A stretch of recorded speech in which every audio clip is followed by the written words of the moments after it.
The fire burning red and a Joshua representing of a comes hard here. You know. Big up Kidaki, Buxton massive. Hey Babylon boy, you go on like come son. Red. Comes hard your son. You burn this swine when I want you shine. The tree of life, them I want you climb, cause them heart no kind. Comes I say them heart no kind. Buxton massive. Kidaki. Red that. Never joke, never joke, never joke. Oh, money never, money never, money never, money never, money never, money. I don't want you conniving. Money, money never, money never, money never, money never, money never, money. You can keep your conniving money. When you in a corrupt in a bill, tell me money. Now because your money done, you come with conniving money. When you had your pocket full, in a bill, tell me money. Now because your money done, you hustle for tell me money. Yes, money never, money never, money, money never, money, money. I don't want you conniving money. Neighbor, neighbor, joker. Neighbor, neighbor, joker. Neighbor, neighbor, joker. That's all the money that me walk for.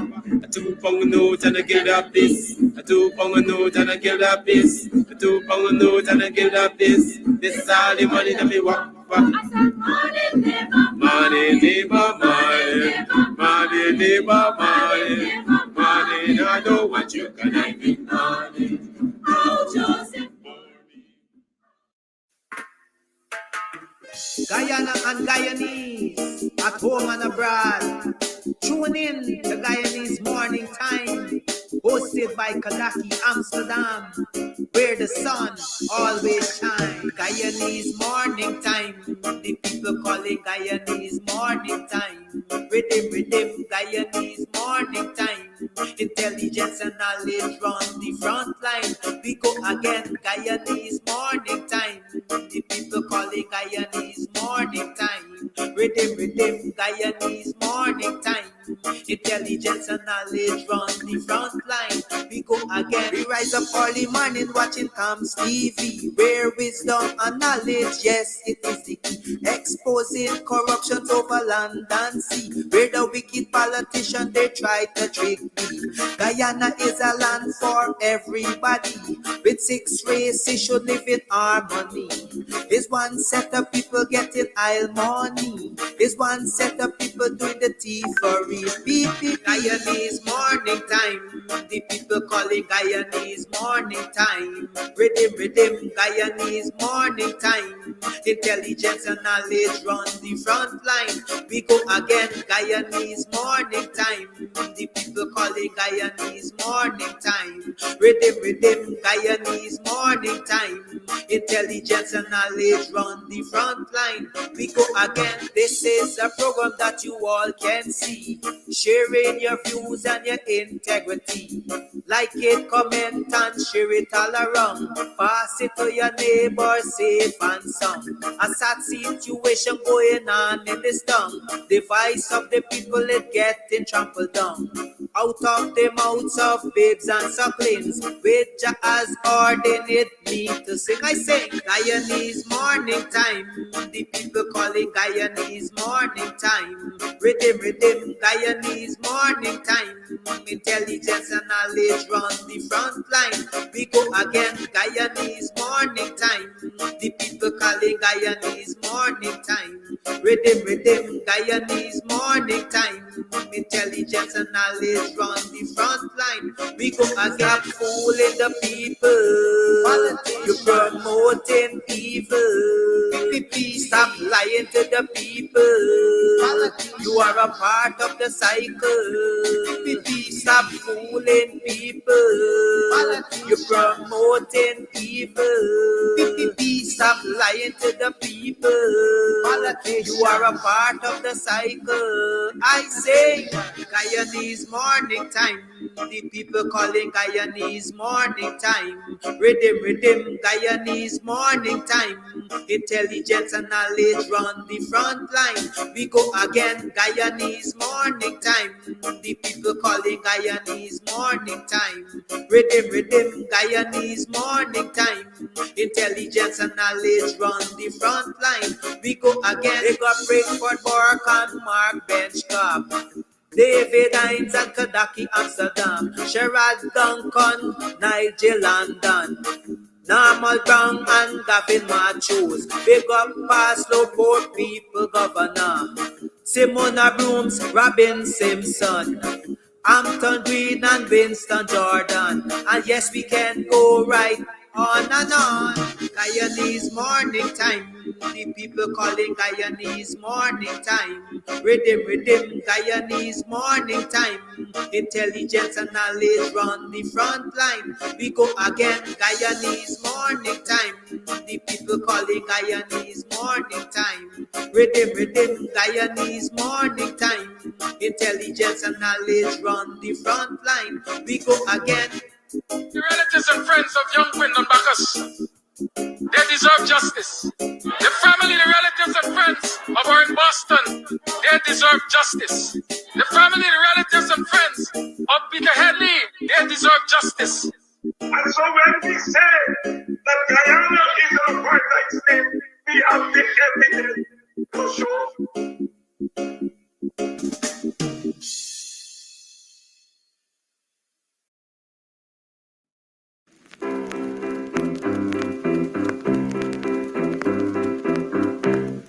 Hey fans, it's karaoke and oldies night this and every Thursday at Club Twilight Sideline Dam, Buxton. Dance to the magical songs of yesteryear by popular DJs and Camps Audio. Admission is free. Come out, let's make memories at Club Twilight Sideline Dam, Buxton North.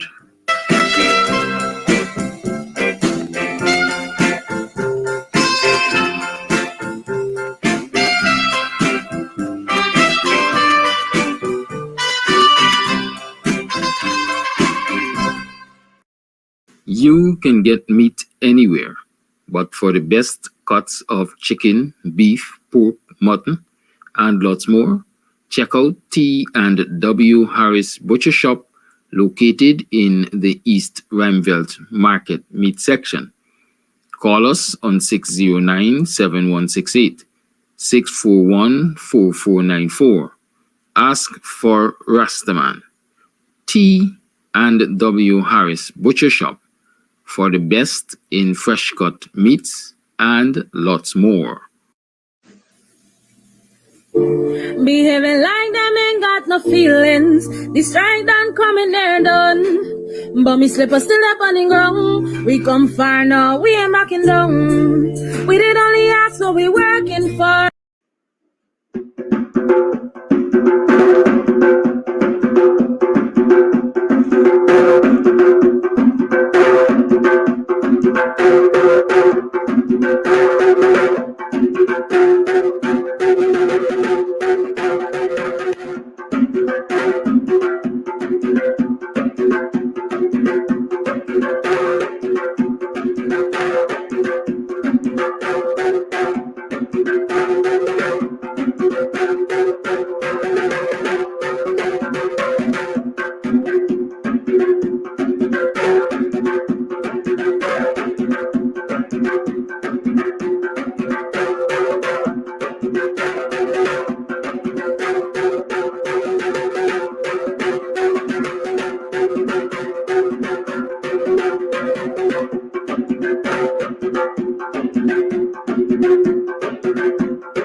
Good morning. Morning, neighbor. Morning. How are you doing? Morning. Are you morning? Welcome to another program of Guyanese Morning Time. It is 7 hours 31 on the 19th day of March in the year 2023. How have you been? How was your yesterday? How is your today going so far? How you passed last night? You got some rest last night. Were you able to rest and recuperate last night? Or you been playing Gypsy in the Moonlight? Well, morning, how are you? What a one? How are you, man? Jenny's Booker, the empty garbage of a girl. Morning. They got some quick comments I want to make before I start to I get really deep into my discourses.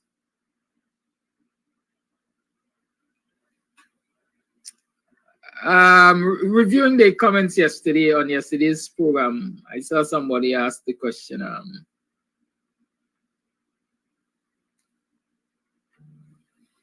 in relation to the barbecue by Ogle and I guess my saying that, you know, the public health issues and other issues that would have had to be considered and so on. And the fact that rich people got action faster than, or rich people get action faster than poor people. Right? Somebody asked, so what happened to all them tents and so on by Pleasant's line come? I don't know what happened to all of them, but I can tell you that they're in a market area. I can tell you they are in a market area. That's a market area. Go and check it. Good? So, like I said, there are regulations. One perhaps has to look into the regulations and say, what does it say about vending in front of the market? Good? A lot of people see a lot of things happening, but they don't take the time to find out why is this allowed to happen or not allowed to happen.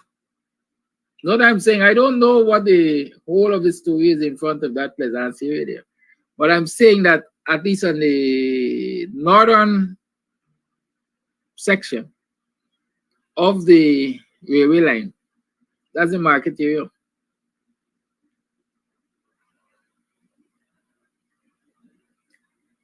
Perhaps the same people who are asking me that question should ask the question, why is it in a lot of Afro-Guyanese communities, we got market tarmacs instead of edifices, instead of structures, instead of buildings like Monopo Market, for example, and what Parika Market, and all the markets that are in Indo-Guyanese dominated areas that are well constructed and quote unquote modern, whatever modernity means in that instance, right? But let me ask you this. Because 10 persons previously were allowed to do the wrong thing, is it right to allow an 11th person to add to that long list of people doing wrong? Can't be right. We have to stop wrongdoing at some point in time and perhaps work our way back so that over a period of time, wrongdoing is totally dealt with. I like to tell a story. I don't know how many of you have heard that story before. But I've always been active in village life. And because of my activism, as a youngster, my late teens, early 20s, perhaps, there were people senior to me who were encouraging me to join campaign to become a member of the NDC, or village council as we usually call it. And I've always held the position, not me. Because if I were to become village chairman, as they like to say, two things will happen. Two things are likely to happen. Buxtonians would develop a further hatred for me and they might kill me. I've always said it. Some of the people who I told that, who were encouraging me, have died and gone to the grave. A couple of them might still be alive. Why have I taken that position? Why have I said that over the years?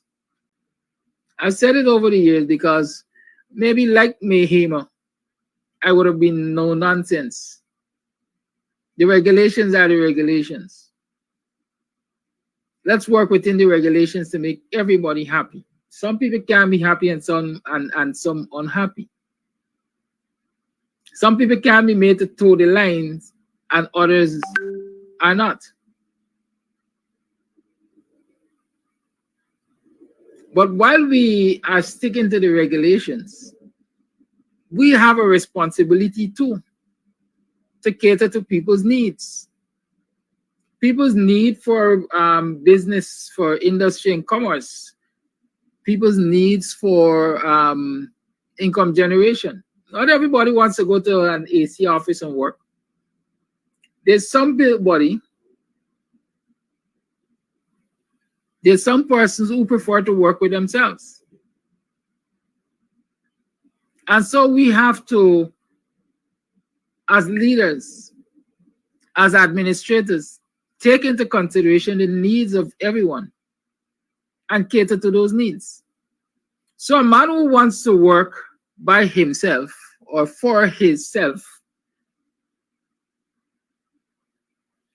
let's say as a mechanic, do we allow him to operate a mechanic shop in a residential area? Or do we create an industrial area in the community or close to the community where he can operate? The man who is a welder fabricator, do we allow him to work in an industrial area, in a domestic area, knowing that he's going to be banging and bending sometimes late into the night because he has deadlines to fulfill? Or do we create an industrial area where he could bang as much as he likes during the night?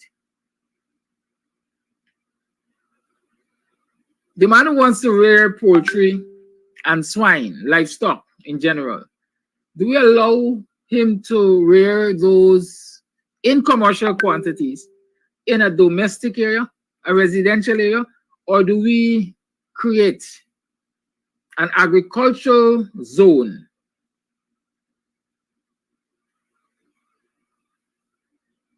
in the community or nearby the community so that he can get that done without putting anyone in harm's way or without breaching the regulations?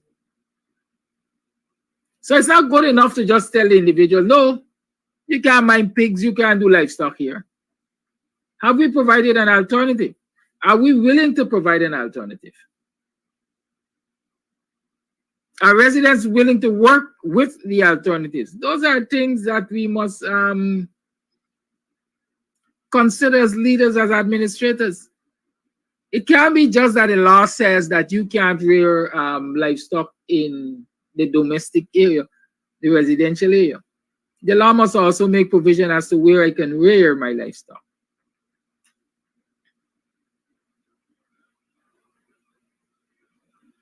Are my livestock being protected when they are in the agricultural zone? Or they're left for people to rustle them? So there's an agricultural zone. Okay, you can't rear livestock in the residential area. You have to go to the agricultural zone. But when I take my livestock to the agricultural zone, every day I'm suffering losses. Or ever so often I'm suffering losses. People are stealing from them. People are stealing, people are rustling my cattle and so on.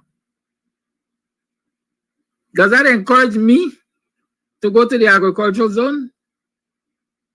Or it frustrates me and say, forces me to say, you know what? I ain't doing that anymore. I gonna mind my thing under my bottom house. Let they do what they like. Right? So these are the things I want us to consider. How do we better the societies we live in? How do we better the communities we live in? A lot of people like to say the law is not an ass, and I don't believe the law is an ass because the framers of the law must have taken into consideration.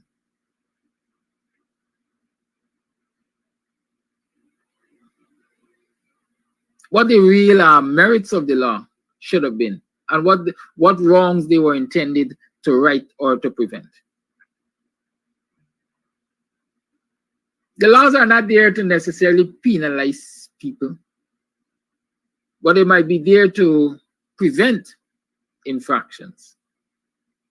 But when we see only the penalty aspect of the law, then we end up doing all manner of crazy things like we do in this society. Francine Cruz is saying, I agree with you, Mr. Kidaki, but how can we fix that with so much incompetence? We gotta start fixing the incompetence. We have to fix the incompetence. We have to make a society a meritocracy. I'm glad you talk about that, because this is taking me right where I want to go. We have to make the society a meritocracy. People must get jobs that they merit. People must not be given jobs because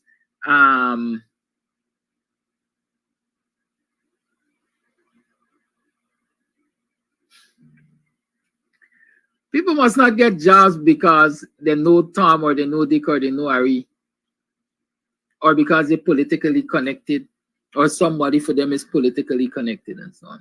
No. People must not get jobs because of their ethnicity. Closer to white you are, right? Black stand back, brown stick around. No.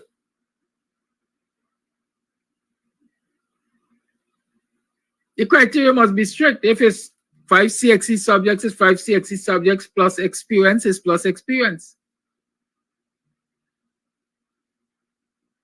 It can be 5 CXC subjects if you're black, and 3 if you're whitish, and 4 if you're brownish. Every one of us coming to the table must come with the requirement. And so you know that you will be putting competent people in positions of authority, competent people in offices, in places that you need work done. And they must know also that they're protected by the law to get their jobs done. For example, a public health inspector. Which minister could call me as public health inspector and tell me I must allow Tom Jones to be mining 500 swine in a residential area? I tell him go to hell. Yes, it might put my job at risk. But if I'm going to be dismissed or penalized for enforcing the regulations, let's go to court. Guyanese have not used the court system enough. We do not use the court system enough, the judiciary, regardless of how bad we say the judiciary is and how compromised it is. At least Justice, recent Justice, what's his name, has given us some hope in the teachers' ruling and so on and so forth. Teachers and Guyana Public Service Corps Credit Union rulings. We got some hope. But I always say, put it on the record. So history will record it as you have tried at least. Justice Sandel Kisun. Thank you, Janice. Guyanese do not use the court system as much. And we have to get to that place. If you're going to right the wrongs in this society, you have to get to that place. We have to be prepared to use the court system. Our legal, what we call them, our counselors, our lawyers, have to be prepared to bet on their abilities and bet on the law. In that it's not every time a client comes to you with a grouse, he or she must find $500,000, $1 million up front and so on and so forth before you can accept the case. In other jurisdictions, deals are made. In fact, there's some lawyers who look to see when the state infringes on somebody's rights. They just sit waiting like eagles for that. And they offer their services to the injured party. And they go to court. And when they win, they get their portion. And the injured party gets his or her portion. We want lawyers, more lawyers like that to operate in this society. And so people can really test the judicial system. People can really test the foundation of the law in this country. I want to see more of that. So, for example, we have a lot of supersession taking place in this country. In the Guyana Police Force, you had a lot of supersession which were allowed to take place.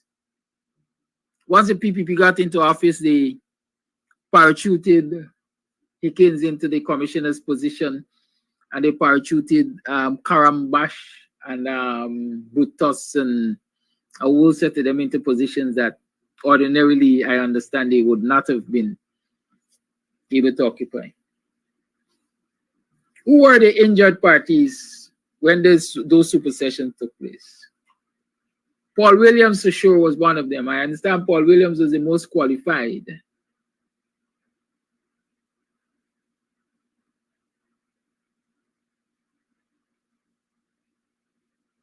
Person in the lineup for Commissioner of Police.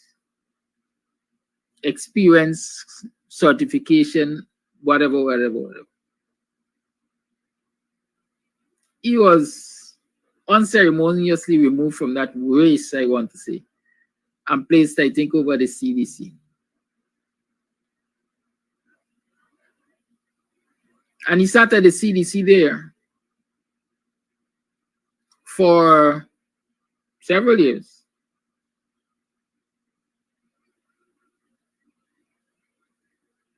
My understanding, my information is he's now on pre-retirement leave.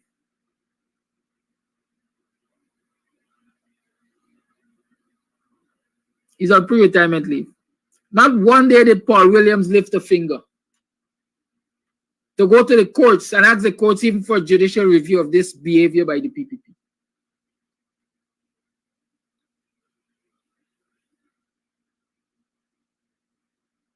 Not one day.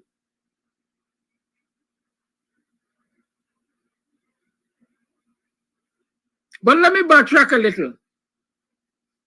When it appears as though some people were going to be promoted and others were not going to be promoted when Paul Slow was chairman of the Police Service Commission,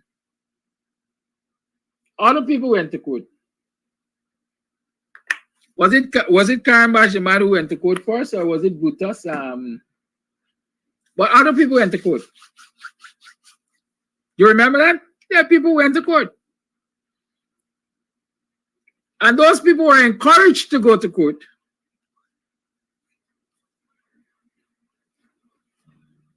Allegedly, by members of the opposition at that time.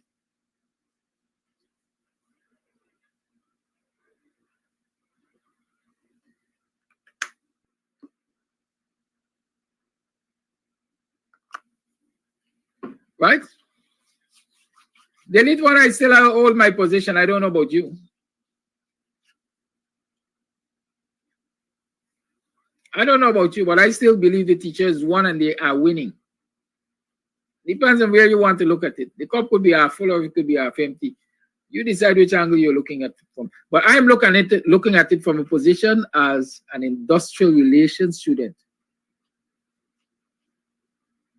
A lot of us, as we like say, bumping we gum, but we don't understand industrial relations. Some of us, not being insulted to anybody, has never read a line in an industrial relation textbook. So when we speak from a layman's point of view. Well, I took time to study it. I got a certificate in that. So I know what I'm talking about. Anyways, not one day did Paul approach the court. When supersession took place over the Guyana Defense Force, not one day did the aggrieved parties over there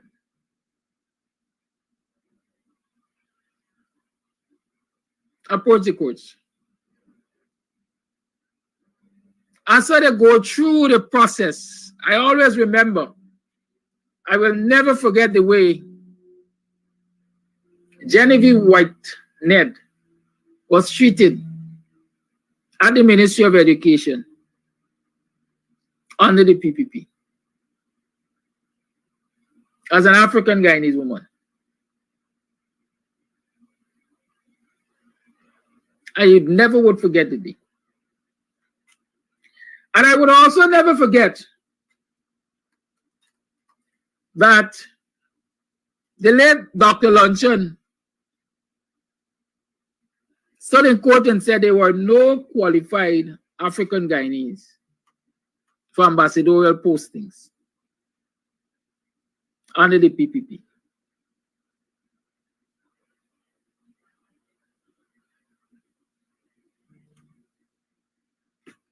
These folks did not approach the courts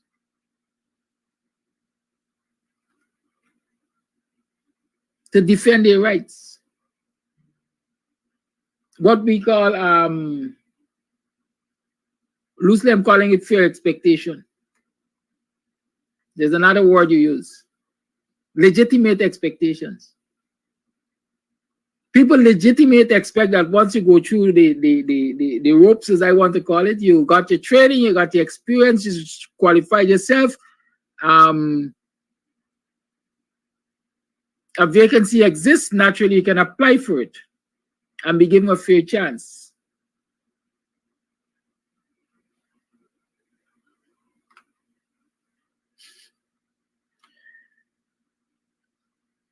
Right?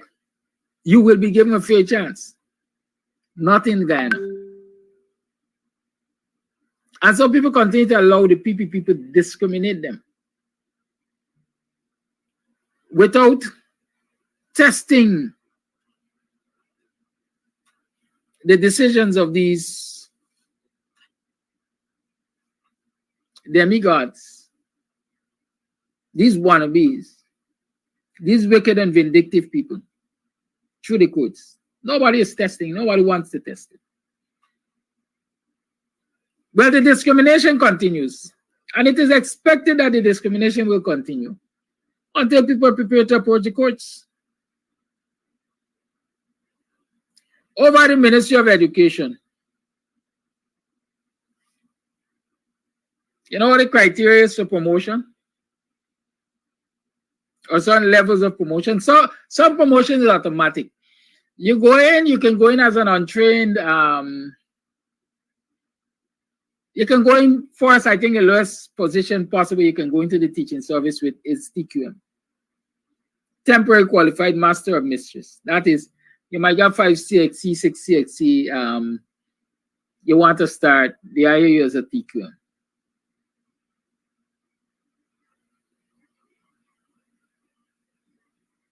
Good. After TQM,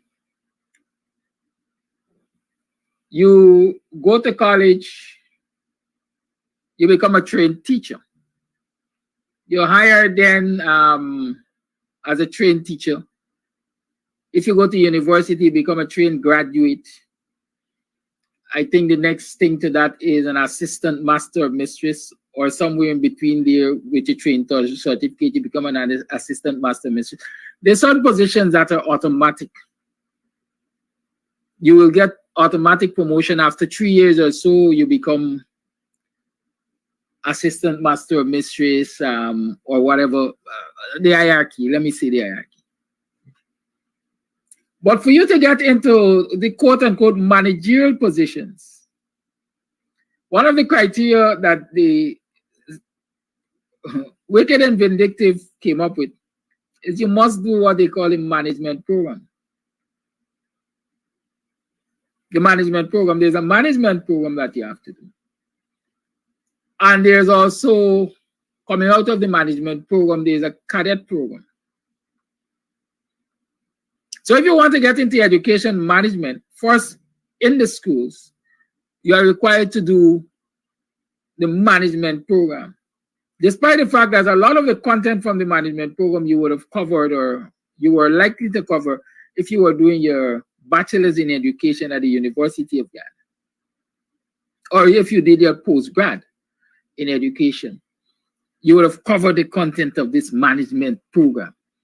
But the PPP has a way of creating these things so that they can micromanage you. They can micromanage them, right? And so there comes a time in the year when you have to apply for this management program. They issue forms, and you have to do essay and so on, and they will assess your essay, and they will assess all kinds of things, and then they will say, these are the persons selected for the management program, because everybody can go on it.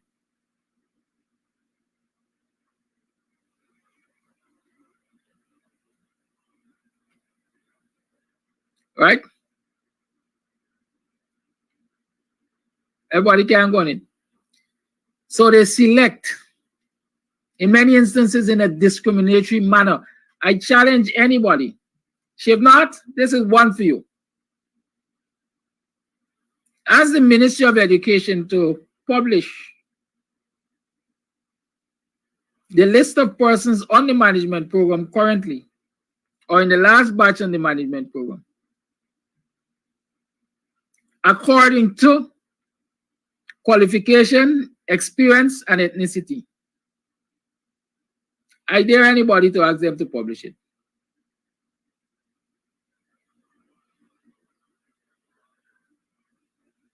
And you will see where discrimination is.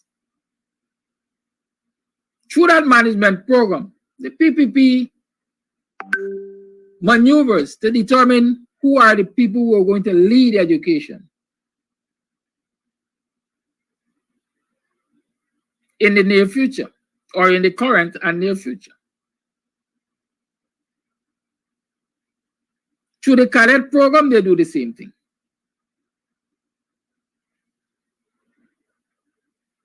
And so we have a situation over the Ministry of Education now, where persons who have invested their years and their education and their experience and so on, for all of the years, work their way up from the ground, as we like to say,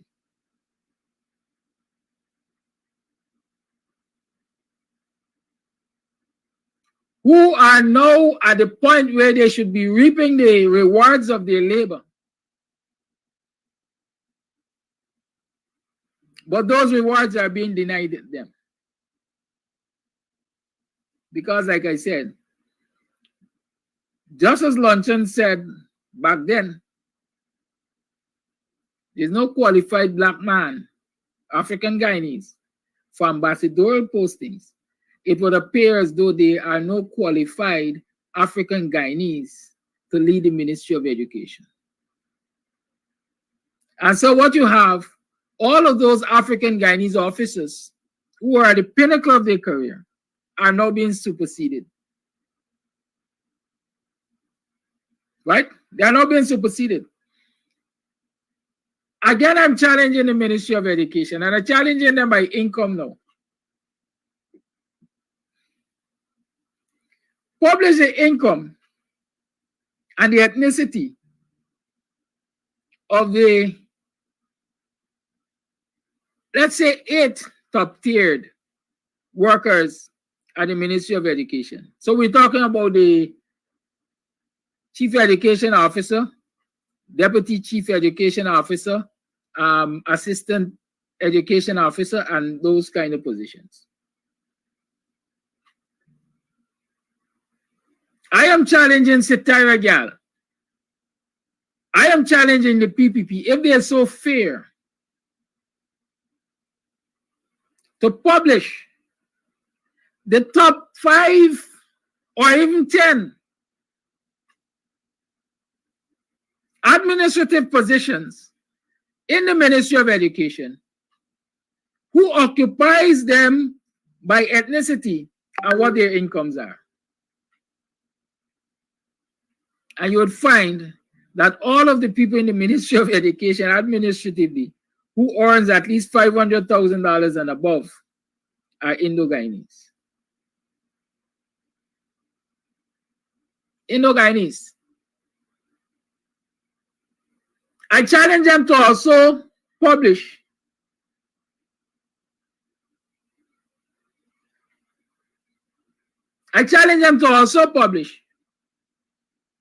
the qualification and years of experience of those people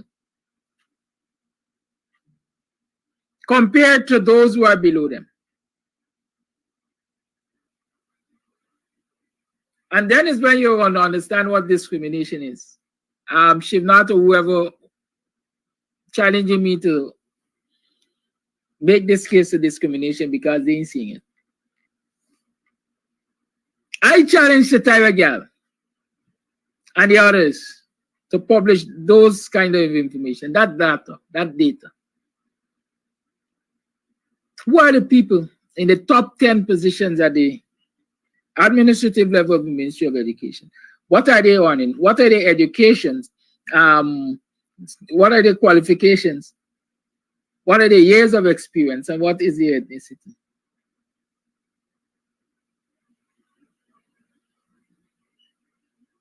And then you're going to understand the discrimination that's taking place over there at the Ministry of Education.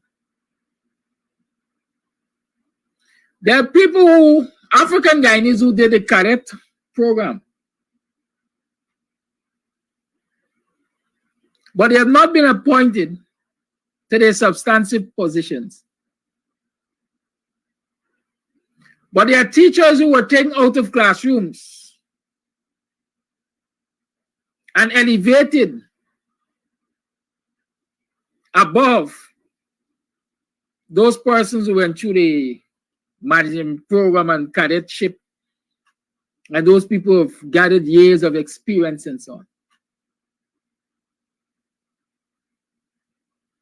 There are persons who are guilty of infringement. All manner of accusations and allegations are against them. Misdemeanors, like misdemeanors, they call it in the education ministry. People have been found guilty of misdemeanors, but have been promoted above those who have not been found guilty of misdemeanors, above those who are more qualified and senior to them in the Ministry of Education. But while that is happening, none of the officers affected has approached the courts. None, not a single one of them. As a matter of fact, my source tells me that no officer who is affected will even speak about that matter publicly.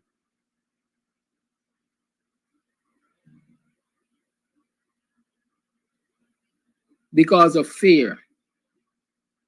What fear? What do you have to fear? What does the law say about your security of tenure?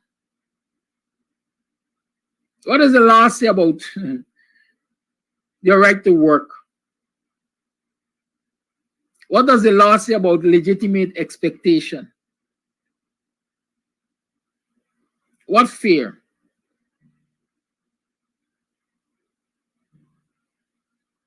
A bunch of people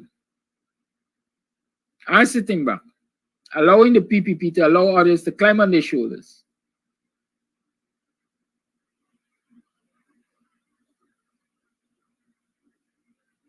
But none is willing to challenge the system, even by way of judicial review.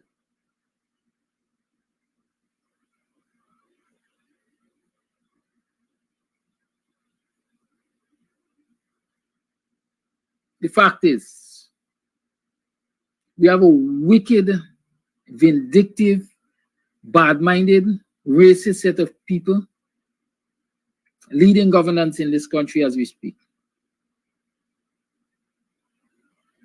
And the people who are suffering the worst at their hands are African Guyanese. I saw an earlier post.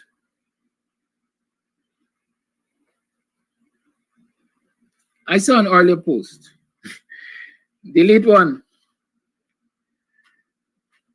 At least them South Guyanese remain in Guyana. Come help me fight now. You know who is prattling, who is this and who is that. Why don't you come and join the battle? Y'all just aggravate me sometimes.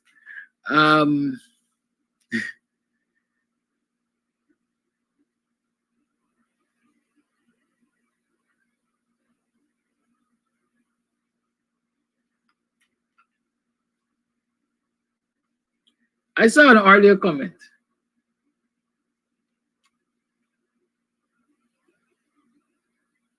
that persons like myself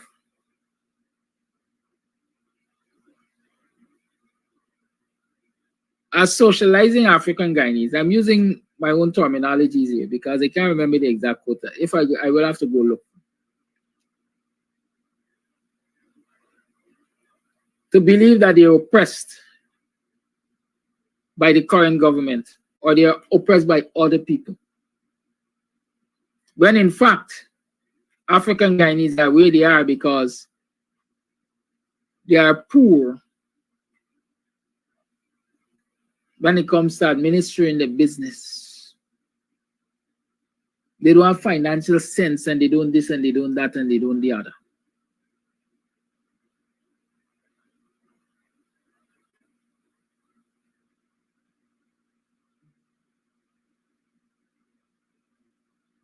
I want to say to that idiot, that stereotype is a thing of the past, and we're not accepting it because the evidence is out there. Not only are we achievers, not only have we established and managed businesses and reached great heights, but we also know that the wicked and the vindictive in the PPP has put a lot of spokes in our wheels over the years.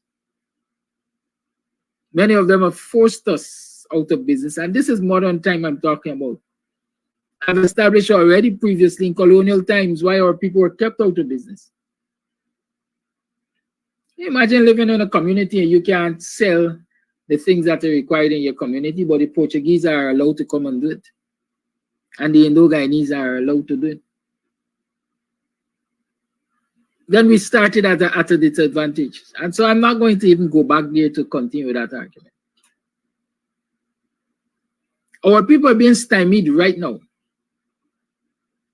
by the policy of this PPP apartheid government, which says that industries where predominantly African Guyanese operate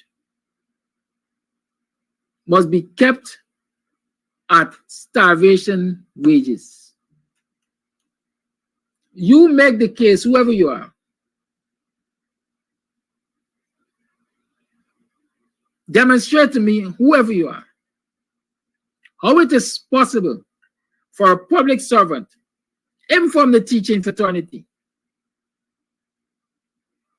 to meet his or her needs, much less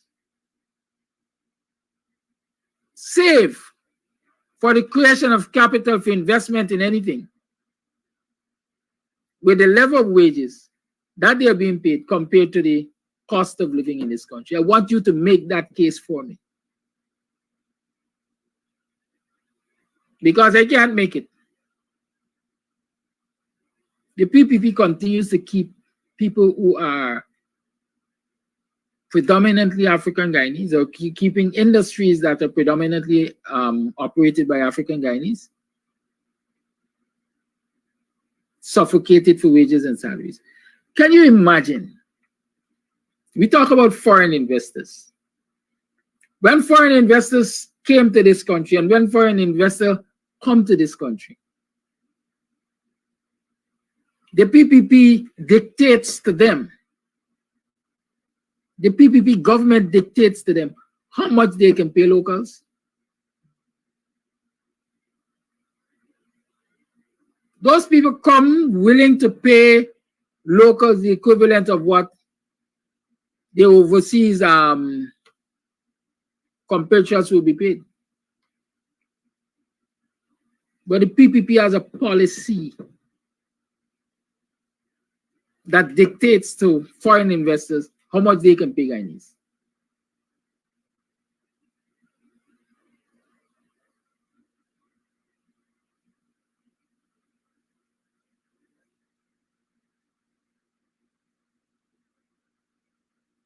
And you're arguing that African Guyanese in particular are poor because of their mentality. I tend to agree with you, because they don't pick up guns and Molotov cocktails and whatever else it takes to upturn the government, the country, and run the crazy ballets out of town. like barbecue is doing in Haiti right now. That is the only way I can agree with you. African Guyanese are responsible for where they are, not because they can't do business and they can't manage, but because they are unwilling to shed blood. The lines are open. 6225933 is the number to call.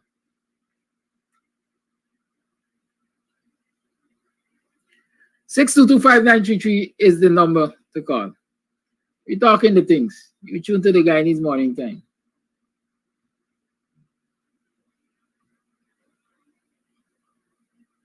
Let the calls begin. Let me see if there's any voice notes. Some people send me some already ones. I don't see any.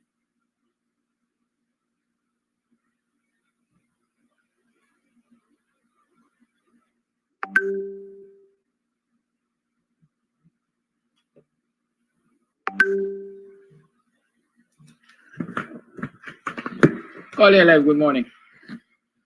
Good morning, Tadashi. Good morning to the listening and viewing public. Listen, with the teachers' strike, right? The teachers' problem. I heard that given the government a 48 hours ultimatum. So I want to know if the 48 hours, if it's been increased to 72 hours or what have you, because I'm not hearing anything more about that. Plus, the GPSU, the credit union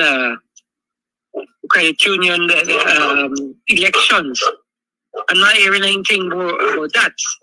So I don't know if you could probably get a panel and let us know what's going on with the credit union, right? We need to know about that, right? Now, Norton had this guy, El Chapa had this guy, Combs last night on his program, right? And he was, telling us about, Aubrey Norton and what Aubrey Norton he thinks should be done and all these things. And he's claiming to be a PNC, right? And he wants, Aubrey Norton gone. But what I'm saying is that he's advocating for the Congress.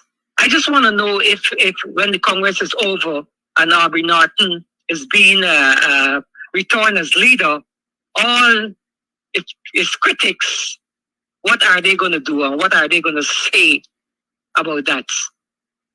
And I think personally, we should back our leader. What we have at the moment, we need to back our leader and stand by him and give him all the support. And we should try to garner support from every critics to back Aubrey Norton.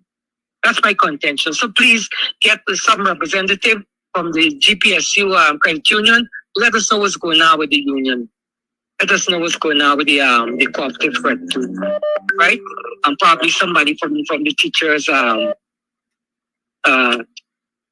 association or something. Thank you very much. Thank you. I'll tell you what I know. That ultimatum, sometimes we have to read, and we have to read carefully. Because I myself was reflecting over the weekend about this 48 hours ultimatum. And therefore I was interpreting it as saying if the 48 hours ultimatum is passed, then one, the teacher should not be in the classroom, etc., etc. But then I went back and I checked on it. And it said what? 48 hours ultimatum, or we will return, or we will approach the coach. Y'all checking back for me. Tell me if I'm wrong. 48 hours ultimatum, or we will approach the courts. And true to form, I read yesterday, I think in the Kaito News, that a further approach is being made to the court. And the claims being made to the court is that the government/Ministry of Education has breached the arrangements. They have breached, I think, legitimate expectation was mentioned there, given the fact that the minutes reflect an agreement to discuss wages and salaries from 2019 forward to 2023. And they reneged on that. Those are some of the things that the court action is asking the court to address. Right? So yes, I think they've acted on the 48 hours ultimatum, except that we were perhaps expecting strike action. But the 48 hours expectation ultimatum actually said we will go back to the court. And the teachers union has returned to the courts. When that matter will be called, I don't know. What will be the outcome, I still don't know. In relation to the Guyana Public Service Co-op Credit Union, that there is another murky set of business. The CCDO, that's Chief Cooperative Development Officer, had requested from Team Ben the results of the elections along with other information. And the last I learned is that that information has not been provided to the CCDO because the response, I think, which came from Mentor, according to the news, was that the matter is before the courts, and I would say, therefore, might be considered sub judice, and until the courts have determined the outcome of the matter, they will not engage the CCDO on the issue. Right? That's the short answer, the short version of what's happening over there. In the meantime, Team Ben, while they have done their internal election to place office holders and so on in positions, have not physically occupied any of those positions and do not have any managerial control over the Guyana Public Service Co-op Credit Union. Good? Those are the updates I have. Call it live. Yes, good morning to you. Good morning to you and all my black brothers and sisters in Guyana. Help is on the way. It's just a matter of time. And we must always remember these words from our grandparents and senior citizens. Bucket to go well, one bottom must drop out. Moon does run till they catch it. And the longest rope ever end. And Flash Garden love this one. How don't know the good use of the keel until you miss it. Move on, Flash Garden. I would love to continue my message from yesterday. Because campaign month, campaign year. And I'm saying again to all my black brother and sister, AFC, I'm not saying, I am not saying PNC must not go into coalition. But we must not fall in the same mess again like before. I always learn, don't see things in the day and wait till night for look to it. I got to bend the iron when it's hot. Do it when it's cool. AFC was and would always be a disaster because they're not fighting power for the president. They're fighting to get more seat, more than PNC and WPA. That's all AFC doing. For the time that sit down on David, I program a Tawat Abinatu, they should be on the street too. Because they get black people who just vote them in office. All the people don't vote AFC in office. But all of them are PNC supporters and WPNC, AFC. Listen what AFC did. And continue to do. They always fighting PNC down for position. Y'all remember the story? I believe it was David. Mr. David Granger, son-in-law, said that if they get what they want, now what I need, what I want, they're going to leave the coalition. And when the media face Mr. Lam said, what went on? She said, all of that is ignorantness. All we have to do, go back to the table and reason it out.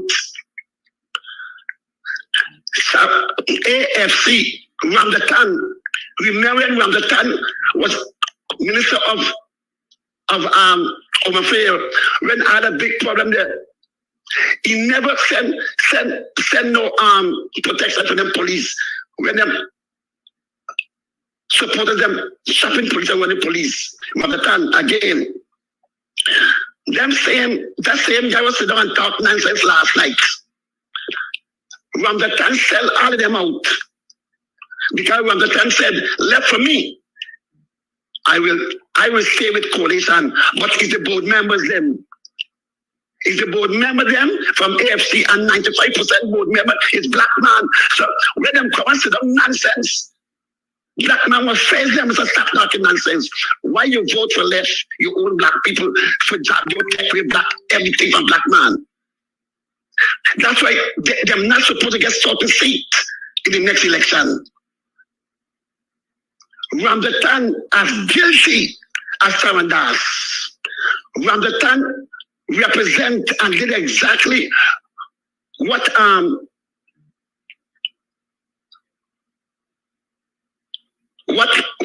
Sarandas did. Jim Jones' story, remember Jim Jones' story? How he fooled black people, well, not black people. When he fooled American people, that Guyana have, that Guyana is paradise, and tried them and give them poison. Ramdatan from AFC represent that story. How flat God talk to me. By he gave Sarandas the poison for give black man today, make them collect kill black man today. Because when Ramdatan, when Sarandas tell him, I cannot be MP because I got citizen for Canada. He said, don't worry with that, upon that. One day you'll become hero, and one day they're going to make you ambassador to India. What he should have done is to don't text Sharon and say, okay, thank you very much, and go to the boss. They will say, look, man, there's something we got to take care of urgently. Come to me. But he allowed Sharon Das to do that. He as guilty as Sharon Das, AFC, Ramdatan, and today he playing snake. Why black man must vote for him for prime minister or any position? No way. Fast garden, not like that. We don't need a coalition, but we got to be careful with AFC. AFC fool black people and get black Guyanese, PNC people who born them teach and empower them left and go. Ramdatan and Mr. Nagamutu, them leave, but them join PNC. Them leave and find their own party. And at the end of the day, it's black and God will still put them in power 2015. We must talk about these things and stop sit down and let AFC talk nonsense about Adinatu. We can up them. Thank you very much for your time. Thank you for your call. The lines remain open. 6225933 is the number to call you. Choose the Guyanese morning time.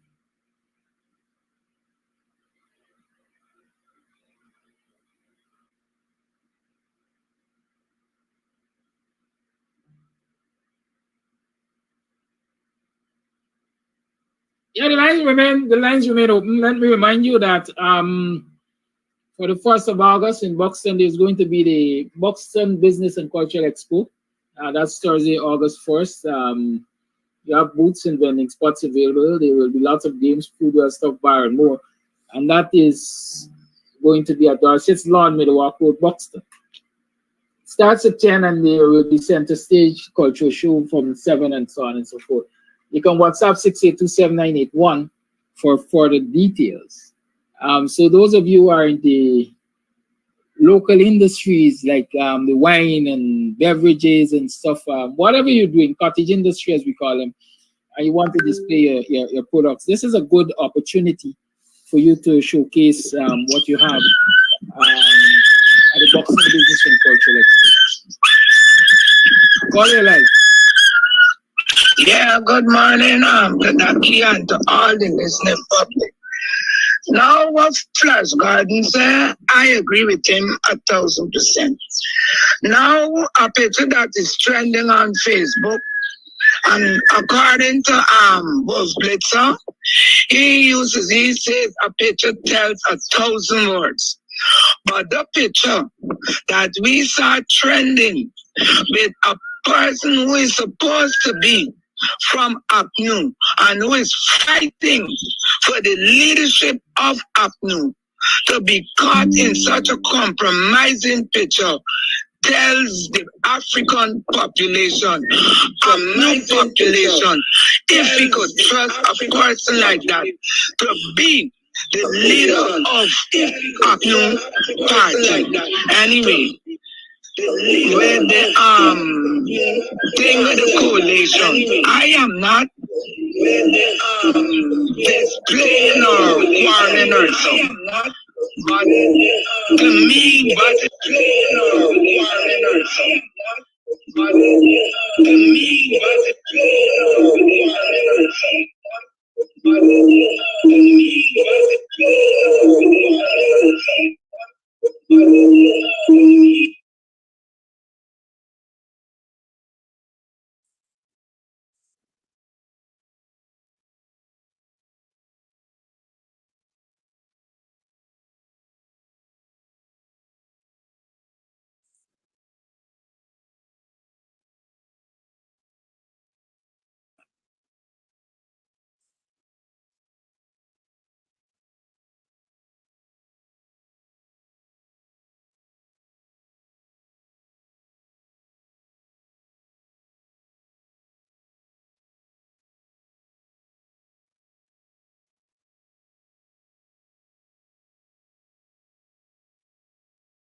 Another program of Guyanese Morning Time. I am your host, Kidaki Amsterdam. It is 7 hours 23. It is Wednesday.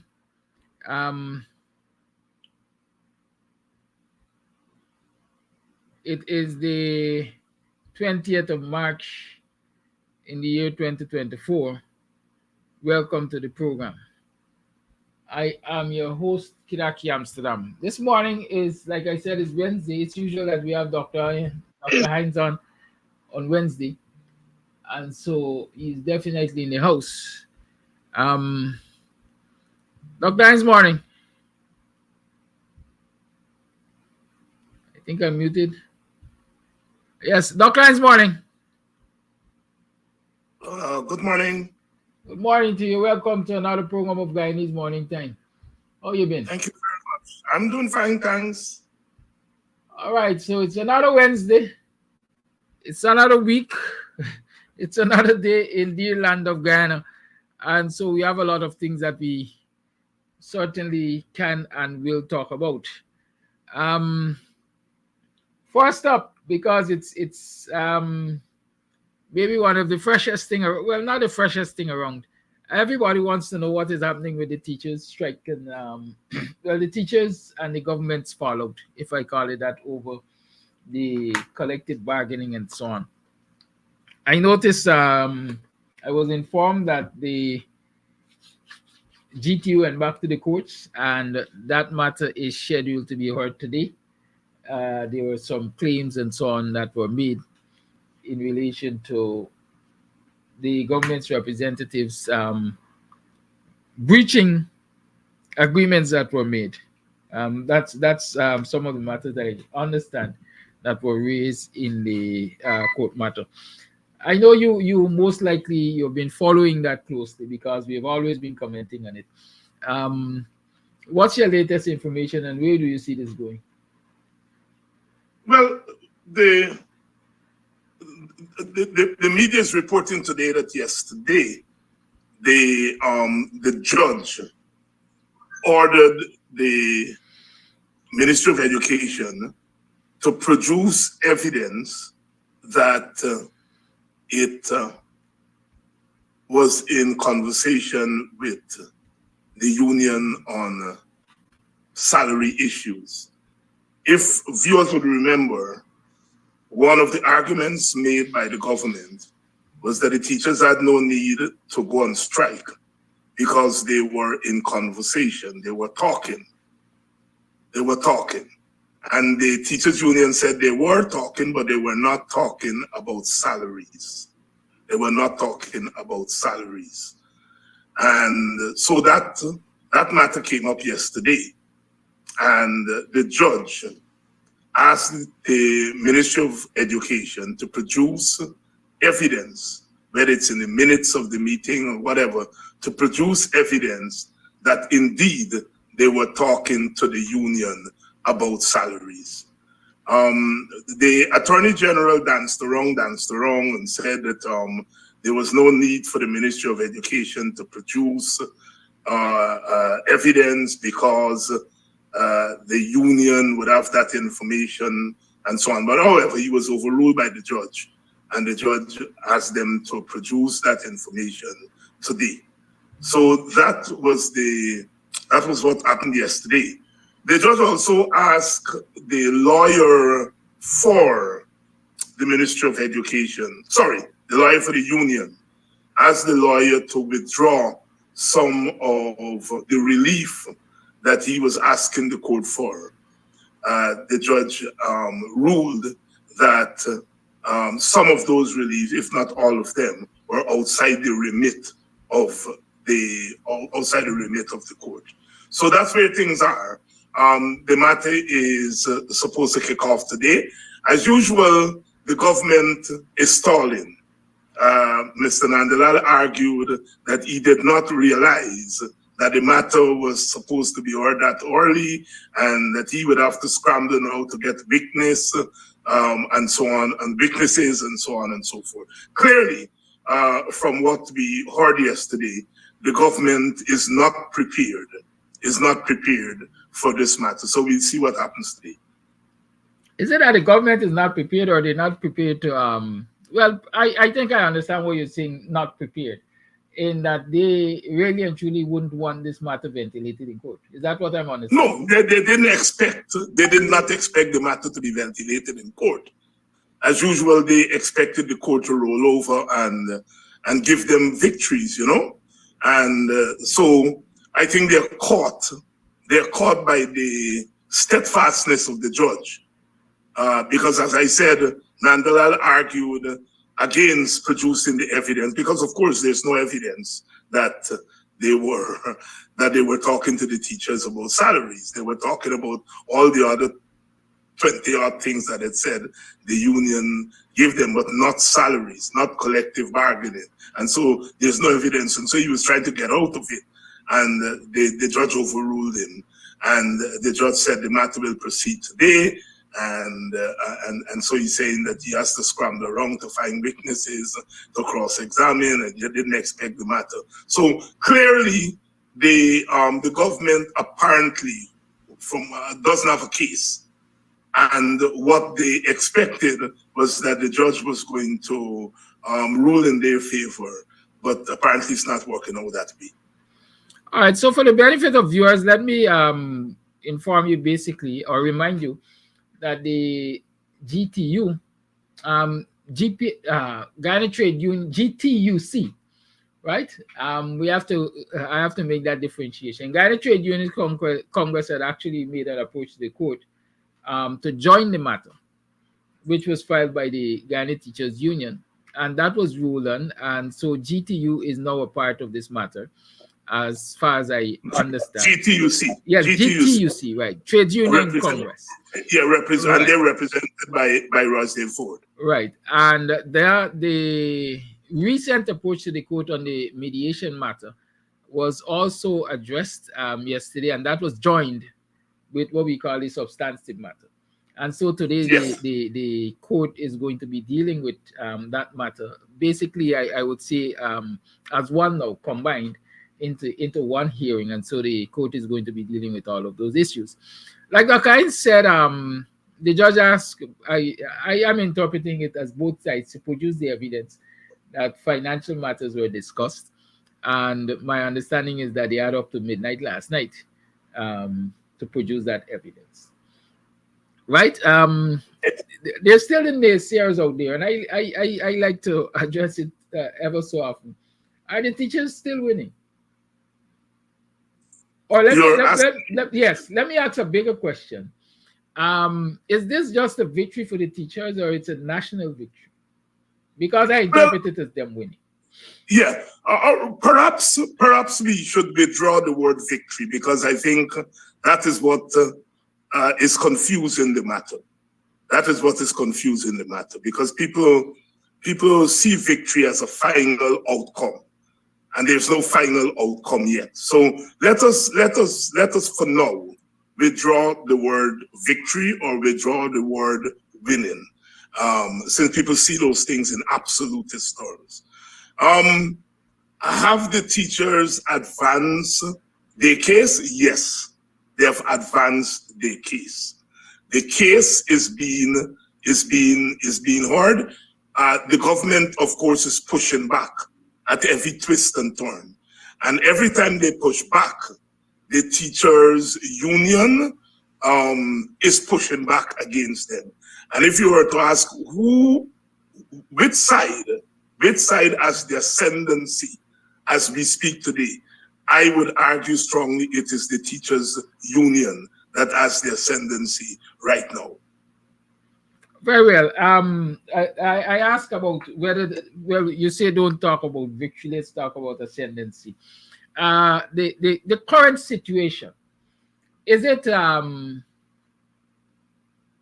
me address that. Is it a victory for the teachers or victory for the country? And I think that's a very, very important question.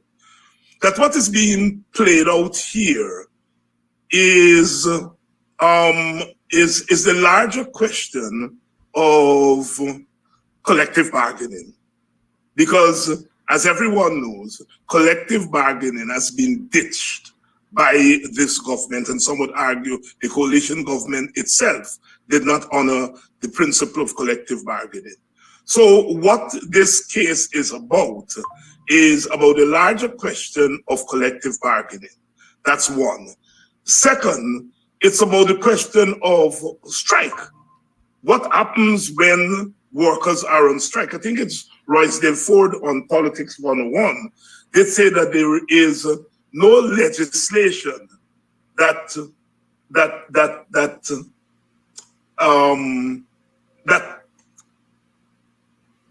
protects.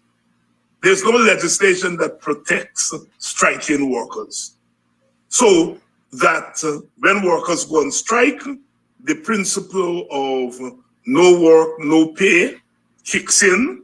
There's no legislation to stop that. And as the lawyers have argued, when workers go on strike, in effect, the status quo remains, because they're not staying away from work to go and party. They're not staying away from work to go and do their own thing. They're staying away from work in order to improve their conditions. And so the principle of no work, no pay doesn't apply there. This is what the lawyers for the teachers are arguing. Traditionally, when workers have gone on strike, the understanding was that you go on strike, you're not going to be paid. Right? So that's the second issue that I think is happening here. When workers go on strike, is the status quo still in play? Meaning, can they retain their salaries? Or is the status quo not in play, and so therefore their salaries are on the line? Can the government take punitive action whenever workers, and for that matter, not just the government, all employers, can employers take punitive action when workers go on strike? That issue is also on the table. So you're correct. There's some large issues here. One, the issue of collective bargaining, and the judge seems to be zero in on that. When he says, well, produce the evidence that you have been talking about salaries. And if the government cannot produce the evidence that they have been talking about salaries, the logic, therefore, is that the teachers' case is strong, that they went on strike for good reason. The logic then follows, if they went on strike for good reason, then the status quo holds and you cannot take away their salaries. That's where my head is going, with where I see the judge is angling. Because if the government is saying we were talking about salaries, then the strike is indeed illegal, because you are in the process of collective bargaining. And if you are in the process of collective bargaining, then you can't go on strike and say there's no collective bargaining. So if the judge finds that they were not talking about salaries, then it seems to me that that justifies the strike. And then the question then is, if the strike is justified, can the employer take punitive action against the workers? So I think there's some big questions that are hanging on this case. And I think either side, this is going to the CCJ. With that analysis, Dr. Hines, you know, there was a time when I used to say I like to be the devil's advocate. With that analysis, I dare say then the teachers have a tenuous case in terms of the salaries and status quo holding. Because if the ministry, let's say, can produce 1 minute of a meeting where salaries were discussed, is that evidence enough? No. That is not evidence. I mean, salaries is salaries. We are sitting down to discuss salaries. That is what collective bargaining is about. Is that we are sitting down to discuss salaries. There's some things I recognize, which I want to talk about here in terms of the court's approach and where things may be going. One of the things you mentioned is precedent. The precedent is that when you strike, you don't get paid, right? That is precedence. The court usually weighs heavily on precedence. I also want. I don't think the court has weighed in on that matter. So I don't think I'm not saying that the court has weighed in on that matter. I'm saying traditionally or generally. Tradition. Oh, you mean tradition, not precedence. No. I'm saying traditionally, universally, the courts pay attention to precedents. What was the norm before? What would usually happen, right? And so we have a precedent of if you don't work, you don't get paid. Right? As in, you strike, you don't get paid. The other thing I am looking at is the implications, let's say, going forward. The rulings of this court, like we agree, would have serious, what I want to say, national implications to labor and labor relations, right? Because it can upturn that whole apple cart, if I can call it that, of people not getting paid because they went and strike for just reasons.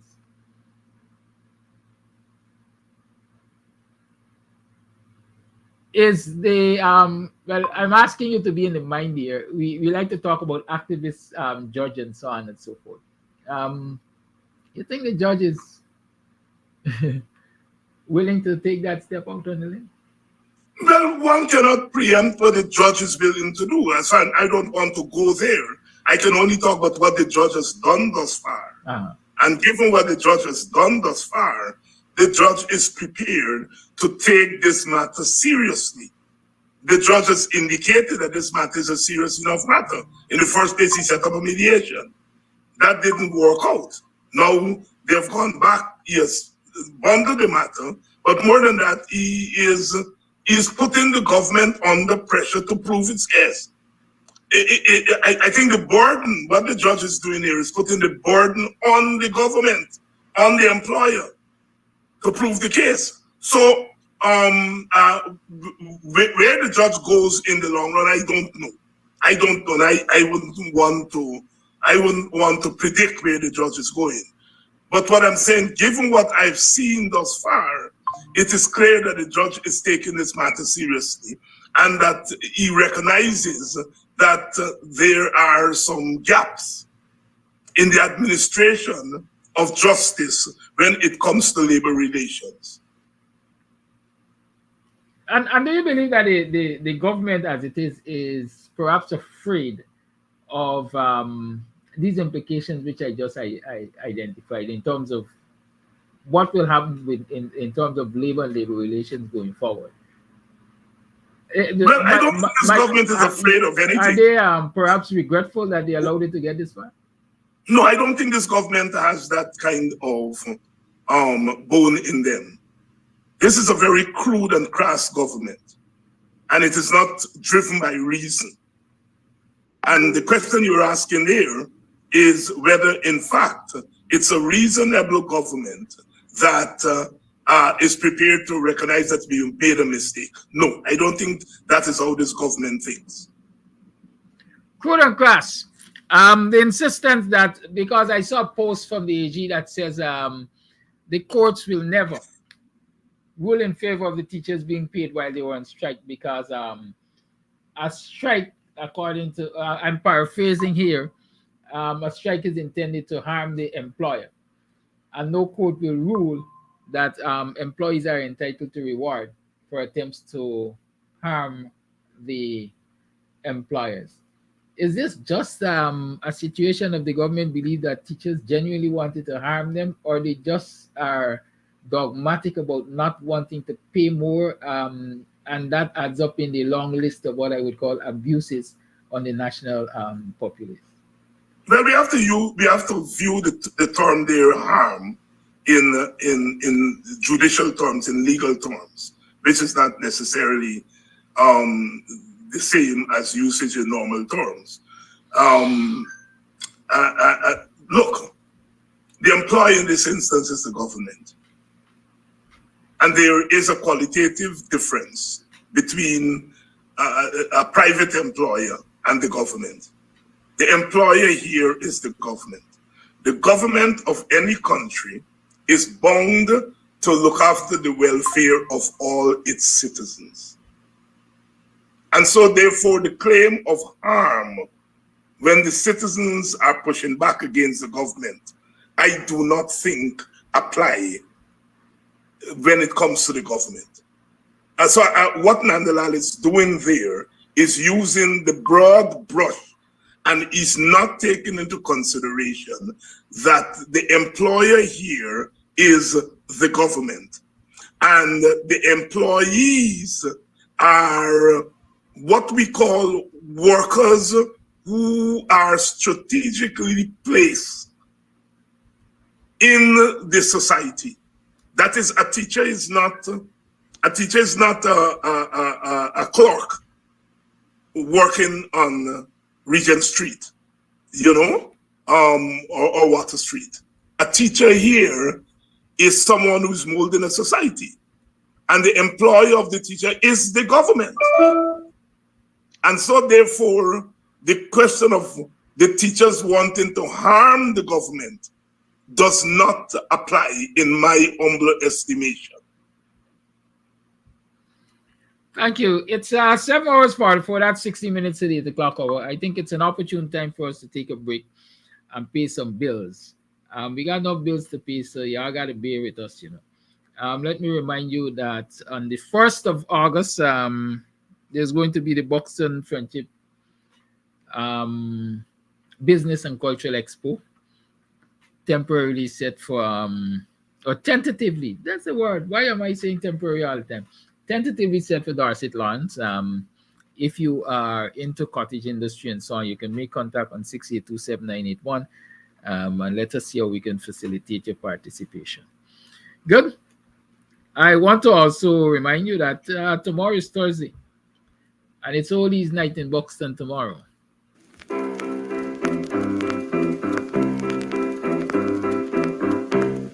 Hey fans, it's karaoke and oldies night this and every Thursday at Club Twilight Sideline Dam, Buxton. Dance to the magical songs of yesteryear by popular DJs and Camps Audio. Admission is free. Come out, let's make memories at Club Twilight Sideline Dam, Buxton North.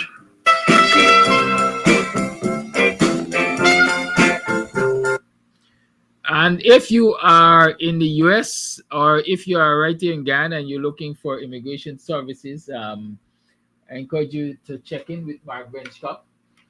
Benchtop Consultancy, Immigration Consultancy, is available to help you with citizenship matters, visitors visa, visa denials, asylum cases, delayed petitions, family-based visa, adjustment of status, derivative citizenship, and revoked visas based on overstay or board, etc. You can call Benchcop Consultancy Immigration Law on 917-714-1082 or email him. Drop an email at markbenchcop@yahoo.com. You're tuned to the Guyanese Morning Time. We're chatting with Dr. David Hines, Professor David Hines, on, like I usually say, the issues in apartheid Guyana. Good. A dogmatic government, a government that doesn't accept its errors. We saw that government, Dr. Hines, appearing before the United Nations. As some people would say, they were receiving a grilling on all of the allegations of excesses and poor governance and so on made against them. You are aware of the answers, I'm sure of the answers. Let's have your assessment on the reaction, if I can call it that, of the government's representatives to the questioning at the United Nations there, the hearing, whether or not they're honest and sensible answers. Well, first of all, I think the government was taken by surprise. You see, I think I mentioned more than once, must have been about a year ago or probably a little bit more, in one of my chats with Brother UC. And he said to me, you know, this government is going to choke. They're biting off too much and they're going to choke. And the wisdom of the old man, the sage, is really at play. Look, this government, as I have explained over and over again, is a particular type. It's a post-regime change government in a newly emerging petro state. Let me repeat that. It's a post-regime change government in a new and emerging petro state. So we have never seen a government of this type in Guyana before.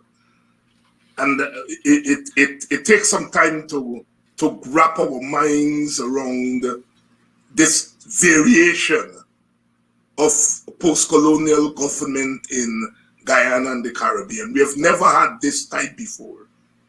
Post-regime change in an emerging petro state. And everything that comes with that. And one of the things that comes with that, with it, is a government that is a runaway train that is not sensitive to the things that other governments have been sensitive to. I lived under the Burnham government, and the Burnham government wasn't easy when it comes to dealing with opponents and so on. But that government was very concerned about how it was seen overseas. Very concerned. Because one of the strengths of the Burnham government was indeed its foreign policy. Its foreign policy as a third worldist government, its foreign policy on African liberation, its foreign policy on regional integration. So it had an exemplary foreign policy. And so therefore it was concerned about how it was seen overseas in the international community. We do not see that with this government. This government doesn't care. Well, up till now, it doesn't care what its supporters think. It doesn't care what its opponents think. It doesn't care what the international community thinks. And so, therefore, when it is subjected to the type of intense and informed grilling by no less an organization like the United Nations, it is taken aback. It doesn't know what to do, because it has not fitted into its modus operandi defense of its image overseas. It doesn't know how to do it, because it didn't figure that it had to do it. It didn't figure that it had to do it. Remember, every time there have been forays into the international community, the government has responded harshly. The last time we are talking late last year when Rick Fordberg organized that conference in Washington, we saw the government responded to it. It was partly a viciousness and a way of delegitimizing the concerns of the opposition in the international community. Well, I think it now realizes that the opposition, whether it's the political parties, whether it's the civil society groups, they have, over the last 2 or 3 years, without us realizing it, they have made their case, and it has penetrated into very important institutions in the world, such as the United Nations.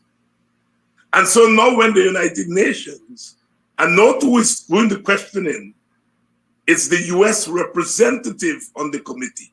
That is very important. The government is unprepared. It is unprepared. We saw when they went to the UN the other day, and they sent Waldron, and she did a terrible job at defending the government. They went at the APARTHEID made representation of the United Nations. Well, this has now gone to another level, the United Nations Human Rights Commission, and they're zeroing in on corruption, on discrimination, on extrajudicial killings, and so forth. And the government is woefully unprepared to respond to it. So I think they've been caught with more than their pants down, because they've taken this bullish attitude that we don't have to worry about anything. The government, the opposition doesn't have evidence. They don't have any evidence. They don't have the data. And so therefore, they're not prepared for the kind of informed grilling that they're getting from this committee. And I have to say, they're looking bad, bad, bad, bad. I'm refraining from using the word victory or using the word winning, but if one looks and studies what one is seeing coming out of this committee, I think the opposition, the broad opposition, can take a bow. Thank you for that. You corrected me there, because I saw Aubrey Norton saying that in response to the grilling and so on, that he has always remained in contact with the UN, and the work he has done since he became leader of the opposition, or since he became leader of the PNC, has seen a lot of, I would say, reconnection with international agencies. Those relationships were absent. Any further comment on that? And I can tell you, these programs are watched by all and sundry.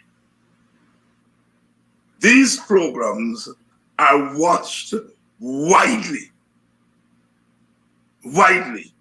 So yes, the opposition leader is correct in taking a bow, but I think these programs that we do in the open market, in the open space, it's open to all and sundry. I am surprised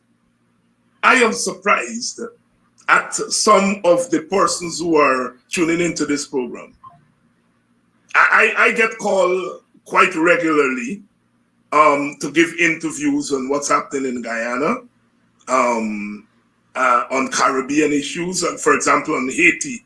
I'm inundated with comments on Haiti, and when I ask the journalists and others, how did you get to make contact with me, they refer to my program.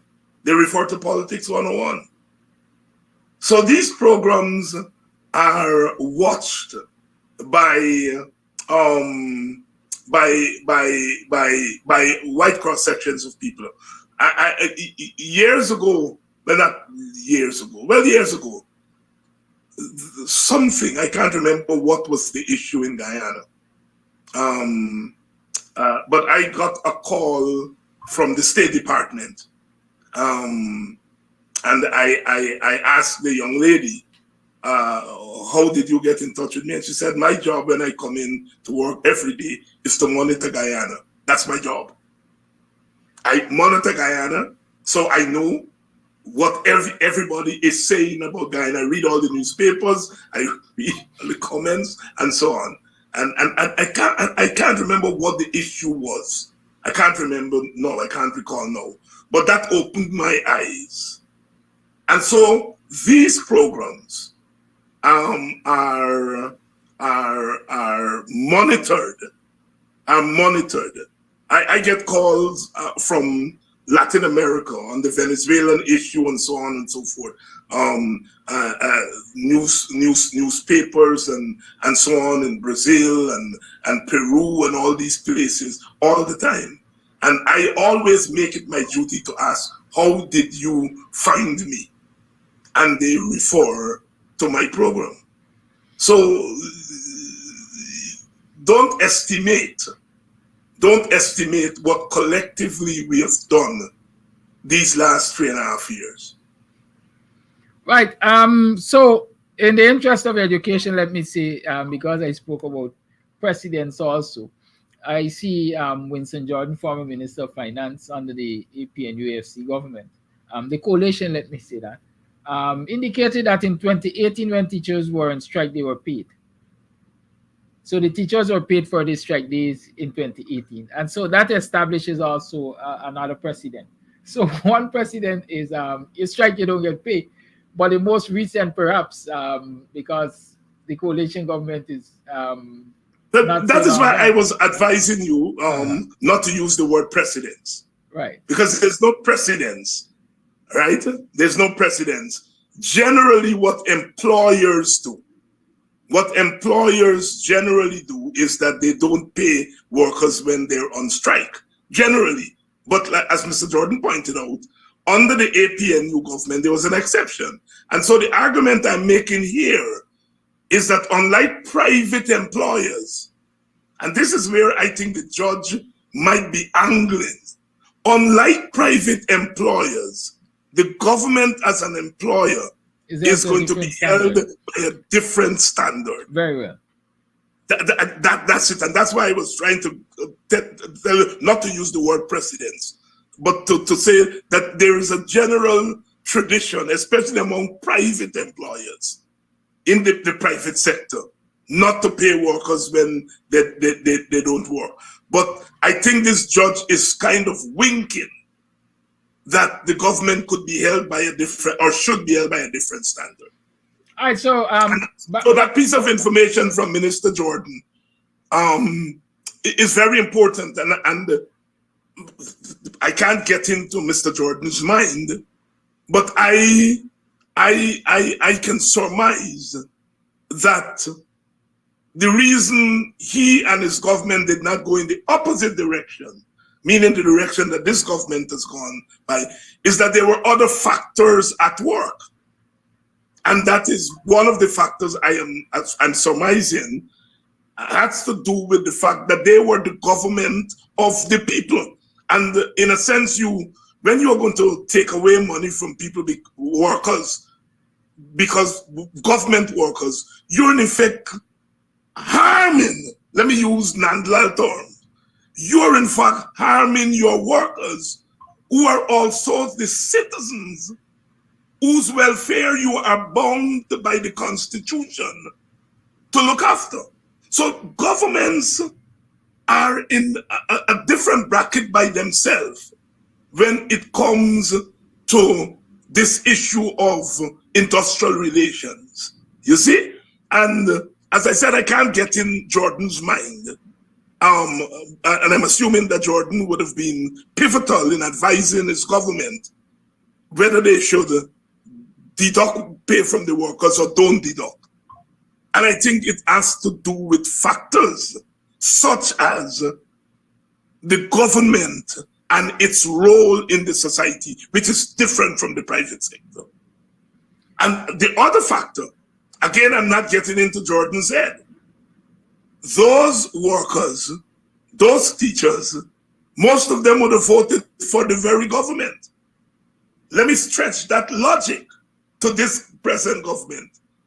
They, I think, are driven by the fact that those teachers, most of them didn't vote for them. Or assume not to. And that those who voted for them and are striking is a way of punishing them.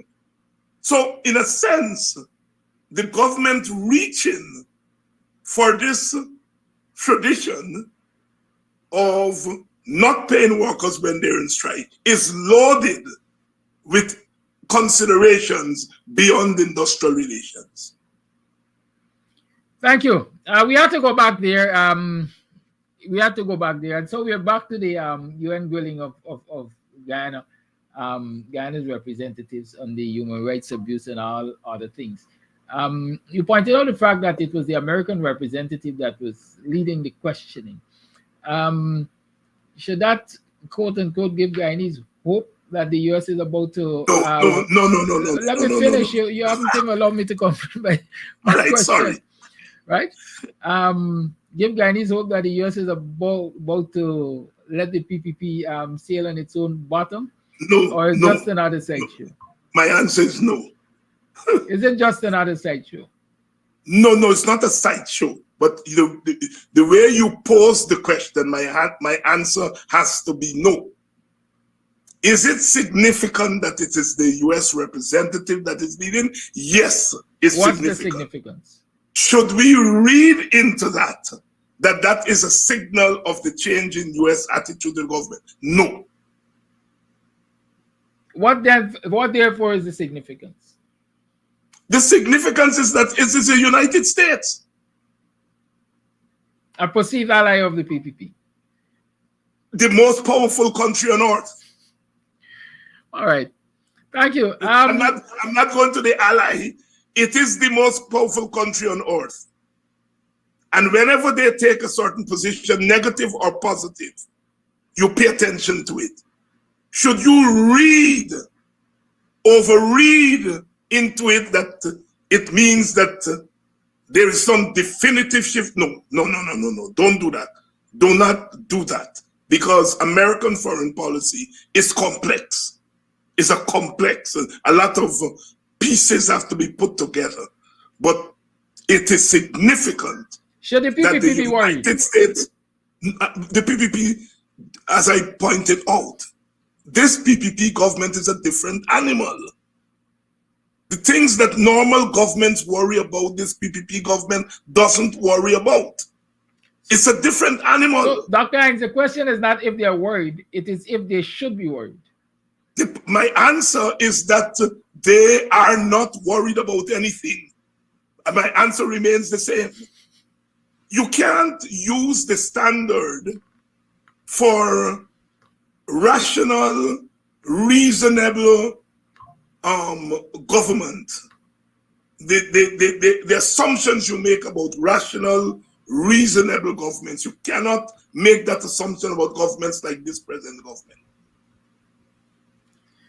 Thank you. Now, it's 5 minutes past the 8 o'clock hour. I've received a lot of complaints to you on a statement you made recently on one of the Politics 101 program. To put it in a nutshell, I was informed that you were there defending Dr. Jagan. I think in the interest of clarity and understanding, and so that your viewers get the perspective, if I can call it that, the context in which you made those statements. Do you care to explain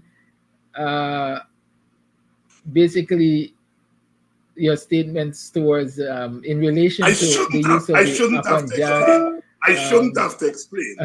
I shouldn't have to explain. You shouldn't have to, but in the interest I should not have to explain. But listen. I'm in sympathy with what's happening in our country. I'm in sympathy with what's happening with opposition supporters. I am one of them. I'm in sympathy with what's happening to Black people. I'm one of them. And I think this government, in some instances, is driving our people to frustration, which is not a good thing. And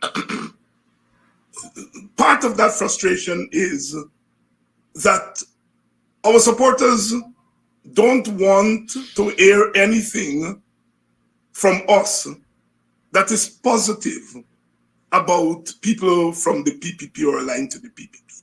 It's a very dangerous development, but I understand it because that's where the government has driven our people, that they don't want to hear even the suggestion of anything positive about the PPP and PPP leaders.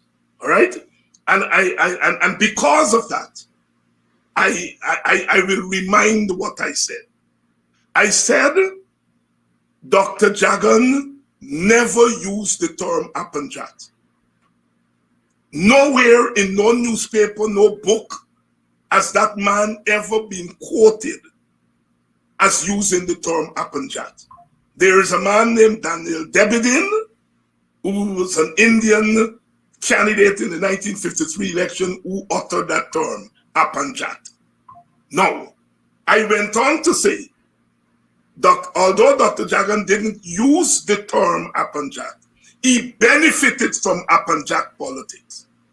Apanjat politics is vote for your own, vote for your kind. And Dr. Jagan benefited from it. Dr. Jagan and the PPP employed the strategy of Apanjat. They used the concept of Apanjat. In effect, that is worse than using the term. Because what I was trying to say is, let us be factual. He never used the term, but he employed the strategy and benefit. I said that. But I understand why our people would hear that, take out the part that offends them, and don't look at the other part. In fact, what I was saying was Jagan did worse than using the term Apanjat. He used the strategy of Apanjat. But I understand why the brothers and sisters didn't hear that. Because our people are in this heightened sense of anxiety about how the PPP is beating up on them. And so they don't want to hear anything positive. So the minute you say something that appears positive, even really what I was doing wasn't really saying anything positive. I was saying the man did more. He didn't use the term. He used the strategy of Apanjat. And that is why I was saying that I shouldn't have to explain anything, because it's there. It's there in the record what I said. But I understand where our people are. You know, I don't like it. I don't like the fact that we have reached the point where we can't say anything positive about our opponents. The PPP guys don't say anything positive about me, and that's okay with me, but I don't want to use them as my aspiration. I don't want to use their attitude as to inform my behavior. If they don't say anything positive about me, it doesn't mean that I will follow in like kind. I will not follow in like kind, because I will not allow the PPP to be my example of how to behave politically. For years, my mentor, your mentor, Brother U.C. Guayana, in 1961, he put forward a proposal for joint premiership between Dr. Jagan and Mr. Burnham. And he said, if Dr. Jagan does not agree, then we should go to partition. For decades, in fact, up to now, people conveniently leave out the joint premiership and said, Guyana called for partition. And it took, I have to take some credit here, because about 20 years ago, I decided to wage a fight against that. And I was able to reinsert Guyana's statement, joint premiership with partition as a last resort. As a last resort. And I was able to re-inject that into the conversation. And some people have shifted since then and start saying joint premiership and not partition. And so in politics, people are misrepresented all the time. And I have heard that. I've heard people say Jagan called for Upon. I don't like it when they do it to Guyana, and I don't like it when they do it to Jagan, and I don't like it when they do it to Burnham. I'm clear about that. All right? So it's not about defending Jagan. It's about defending the principle of truth. The man never uttered the term. But I went further to say, although he did not utter the term, he used the strategy. But of course, people didn't hear that, or conveniently didn't hear that I said he used the strategy with his words. And, that I'm defending. I defend Jagan. Jagan gets enough people to defend him. Thanks for the clarity. And it's important that we clarify these things. I see many of the viewers are acknowledging the clarity now, and thank you for it. Leon Sanders said our clients never give a sucker a fair break. Never give a sucker a fair break. If he's a sucker, kick him while he's down. I understand. And like I said, I understand where our people are. I understand where our people are, but there is life beyond today. And tomorrow Burnham would be misrepresented. And bet you bottom dollar that Hines is going to defend Burnham. All right? And the next day, Guyana will be misrepresented. Bet you bottom down, I'm going to say no. But I do understand when they're done, keep them down. But no, we really have to be very careful about what is good for the goose must also be good for the gander. All our major leaders have been misrepresented in terms of things that they have said and so on and so forth. I mean, Vishnu Bisram wrote in the papers about a year ago that Guyana said he wanted to see clear from Buxton to Georgetown. A statement we usually attribute, to Janet Jagan. And you and I grew up and hear that they say Janet Jagan said that she wants to see clear from Buxton to success. So there are these stories that you hear. They're myths. They're myths. And I can't be a responsible public commentator and reinforcing myths. On what I consider lighter side, Miranda Brown said nobody in the PPP don't talk about you. Why apportioning such importance to yourself? Tell Miranda I am glad to hear that. I can then walk freely, don't look over my shoulder.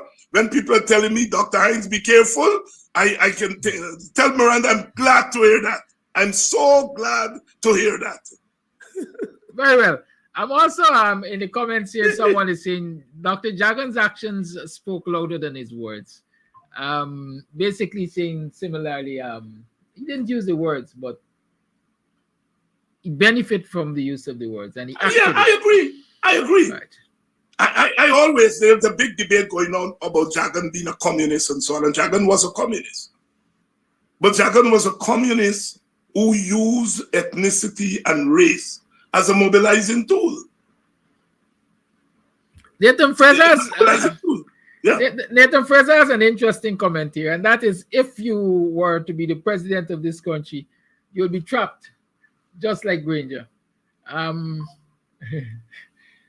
In what sense? Well, I'm wondering, I was about to ask Nathan to give us some context, some clarity. I want to assume it's because of the fact that you chose to quote unquote defend or explain,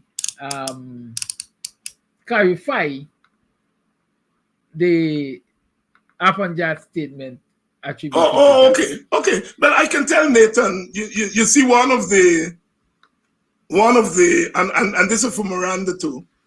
One of the things about Black scholars is that we are scholars and we are activists. We have to be given the nature of our community. And so sometimes when we speak, you hear more of the scholar than the politician, to use the term, or political activist. So I suppose when I point out that Dr. Jagan didn't use the term, but he used the strategy, I think that's more the scholar that is coming out there. And I suppose what Nathan is saying is that when you're a politician, you don't give any quarter. You just, you disregard the truth. They say a good politician is a scamp man, and so on. So I suppose one has to navigate one's roles as scholar, as political activists, and so on. And I don't mind. I don't mind being in that quandary, if you will. Because I am not 100% politician. I am not. I'm a political activist who's also an academic, a scholar of sorts. And so therefore, one has to be able to navigate the various roles. Thank you very much. It's 18 minutes past 8 o'clock hour. I think it's a good time for us to open up the lines. Let me just, in passing, respond to Roy Sugbu, who says, Dr. Jagan is the father of the nation. Put that in your pipes and smoke it. He was awarded Africa. Burnham is the father of the nation. He too was awarded by Africa, except that the PPP fought tooth and nail to ensure award wasn't delivered. I don't know if Dr. Hines wants to comment on that. But I just want to say, one is never sure of fathers. Sure. His mothers. One is always sure about mothers. So the whole concept of father of nation is such a silly formulation that I don't use it. You have a whole set of father, no mother. And we know fathers are not sure. No, Dr. Jagan, like Forbes Burnham, like A.U.C. Guyana, like James Phillips Gay, and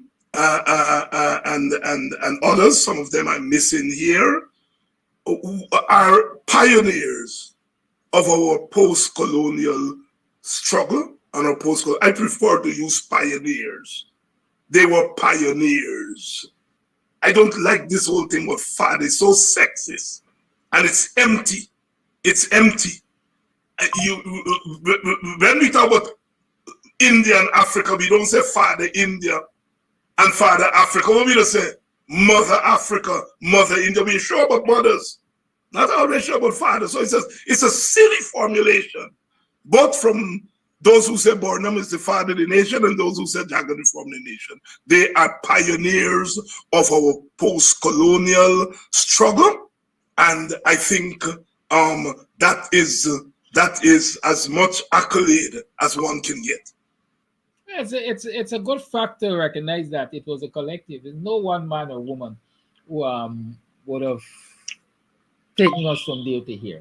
No one. Brother Kiraki, sorry to, as we were saying in Guyanese parlance, sorry to cut you, but I cut you. E.U.C. Guyana, then Sidney King, could have become the first premier of Guyana, not Jagan. There was an impasse. The Jagan people wanted Jagan, the Burnham people wanted Burnham, and Martin Carton Rory Westmus suggested Guyana as a compromise leader. Burnham said, and I'm quoting Guyana here, Burnham had a key ring in his hand and he swung his key ring and said, I'll support him, meaning I'll support Sydney. And Jagan remained silent. And Guyana said, once Jagan remained silent, he read that to mean that Jagan was not in favor. And he was not about to put himself up to take away the leadership from anybody. And so he declined. Had Jagan joined Burnham and said, I'll support him, Guyana could have become the first premier, and we would have been talking about him as the father of the nation. Just a little bit of real history I'm putting out there. Thank you. Roy, so Bill asked me to jump off of this train of stupidity this morning. So I'm going to address him every now and again. Burnham was rejected by African Leaders for an award. The award was withheld. Let me put it in my own understanding. The award was withheld because the PPP waged an international war to prevent Burnham from getting the award, even posthumously. In other countries... That's not accurate, brother. It was sections of the WPA support groups that waged against. I mean, people think that it was the entire WPA. I can say that many of us in the leadership of the WPA, and I'm letting the cat out of the bag here, did not agree with that. And it caused a lot of rift in the WPA family. It was not unanimous, but it was the WPA that waged, not the PPP. Oh, my apologies. My apologies. The historian has set me right. All right. So, we had a caller on the line for quite a while. Caller, thank you for holding your life. Good morning to you. Good morning to you, Mr. David. Good morning to all my black brothers and sisters. Well, Flash Garden got a custom thing now for always wait on you for 5 minutes on the line, but that is okay. I could remember one video, and the video said, "What is your problem in your village and in your city? You could benefit from it." And now, if this becomes Flash Garden problem, always to wait 5 or 10 minutes, let Flash Garden get your own problem. Thank you very much for reminding me those words, Mr. David. I is a person that ups you from that Seri Jagan thing, but I don't want to deal with that now. I want to deal with this. Thank you very much. When I finished taking my lunch today at 12 o'clock, I will start drinking whiskey. Because why? You use these words. Let us refrain ourselves from the teacher's winning and the teacher's victory. Thank you. God tell me, no, Flash God, back off. What you're saying is right, and they're going to come to you and say, yes, Flash God was right. The teacher, they lost. You see, there's a difference of striking, you know. This word strike don't get big, strike and little strike. Strike is strike in any country. Let me explain myself. When the teachers take Flash Garden to be the teacher's representative, they understand what Flash Garden can do, what it cannot do. Then when they sign all package, I just want to take the package and take it to the government. The government will find a day, if it's all day, for understand your package and everything. And when the government sign and said it's okay for Flash Garden representative to them, they sign that whenever there's a problem with the teachers, they have to find a day to sit down with me and hear the problem and deal with it. The union, the members of Flash Garden do not have to strike for bringing the government and the union to the table. That was a no-no. That is why they lost and they can't win. But when the teacher decides to strike the concept Flash Garden, this is our problem. We don't have things to work with as a teacher. We want a better salary and we want a better benefit. So when we resign, we could enjoy the hard time and the tough days. Then Flash Garden have to take that package to the government. And the government and Flash Garden have to go through it.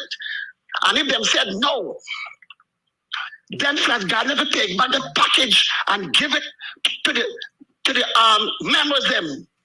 And members say, okay, let them know next week Monday we're going to strike for this package. That is what you call a strike, and that is how you just receive victory and win. Because if it's 4 weeks, then we got to give something. It's a penny more, but that's 6.5%. The teacher that would have win with something. Today's number day, Friday's my day. So that is what. Oh yes, and thank you very much to let the people them know that what Abi Narton is doing, it is good. That is Abi Narton's position as an opposition leader. I always said, an opposition leader could only say so much and do so much, because at the end of the day, they got to sit down with international leaders. It's we, the people, have to go outside there every day and bring the government down, not the opposition leader.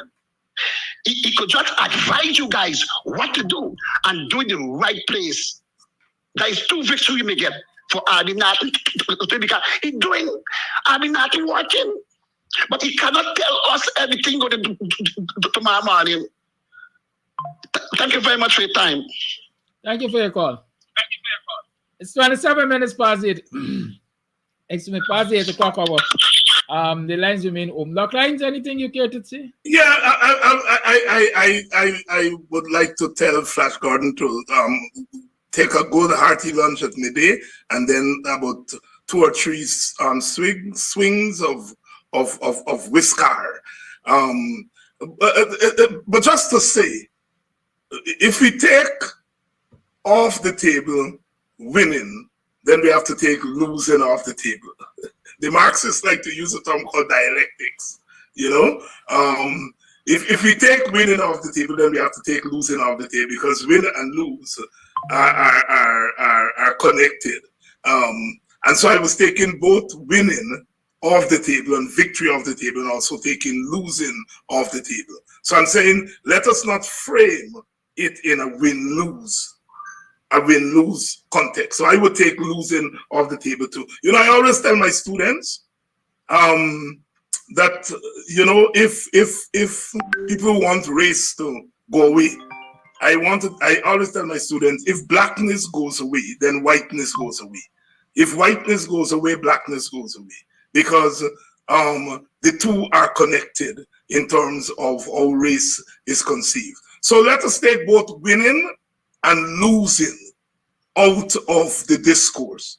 Let us frame the teacher's action in different terms, not in winning and losing terms. That's my only what we would say when they say, you know, you move a motion and then the word is escaping me this morning. Hey, amendment. My own amendment to Call live. Thank you for holding. Amendment to Flash Gordon's motion. Neighbor. Morning, neighbor. Morning, neighbor. Morning. Doctor, pleasant good morning. Thank you. When you see you come on this show, you see, me like my little brother, Kadaki, you know, but when you see me share my piece, and me done, thank you for your call. These are sometimes it's one here, even if they got critique my gaff and them kind of thing. I know it's plenty, brother Kadaki. I know it's plenty come on. I can't do all, but I just look out for little sometimes. So what I just do most time is wait for big brother come. Dr. HINDS, you know, and think. You see, I was taught that you save yourself as the host if you don't comment. Dr. HINDS is the guest. He's here to comment. Go ahead. No. But you just comment on something and it is grudge.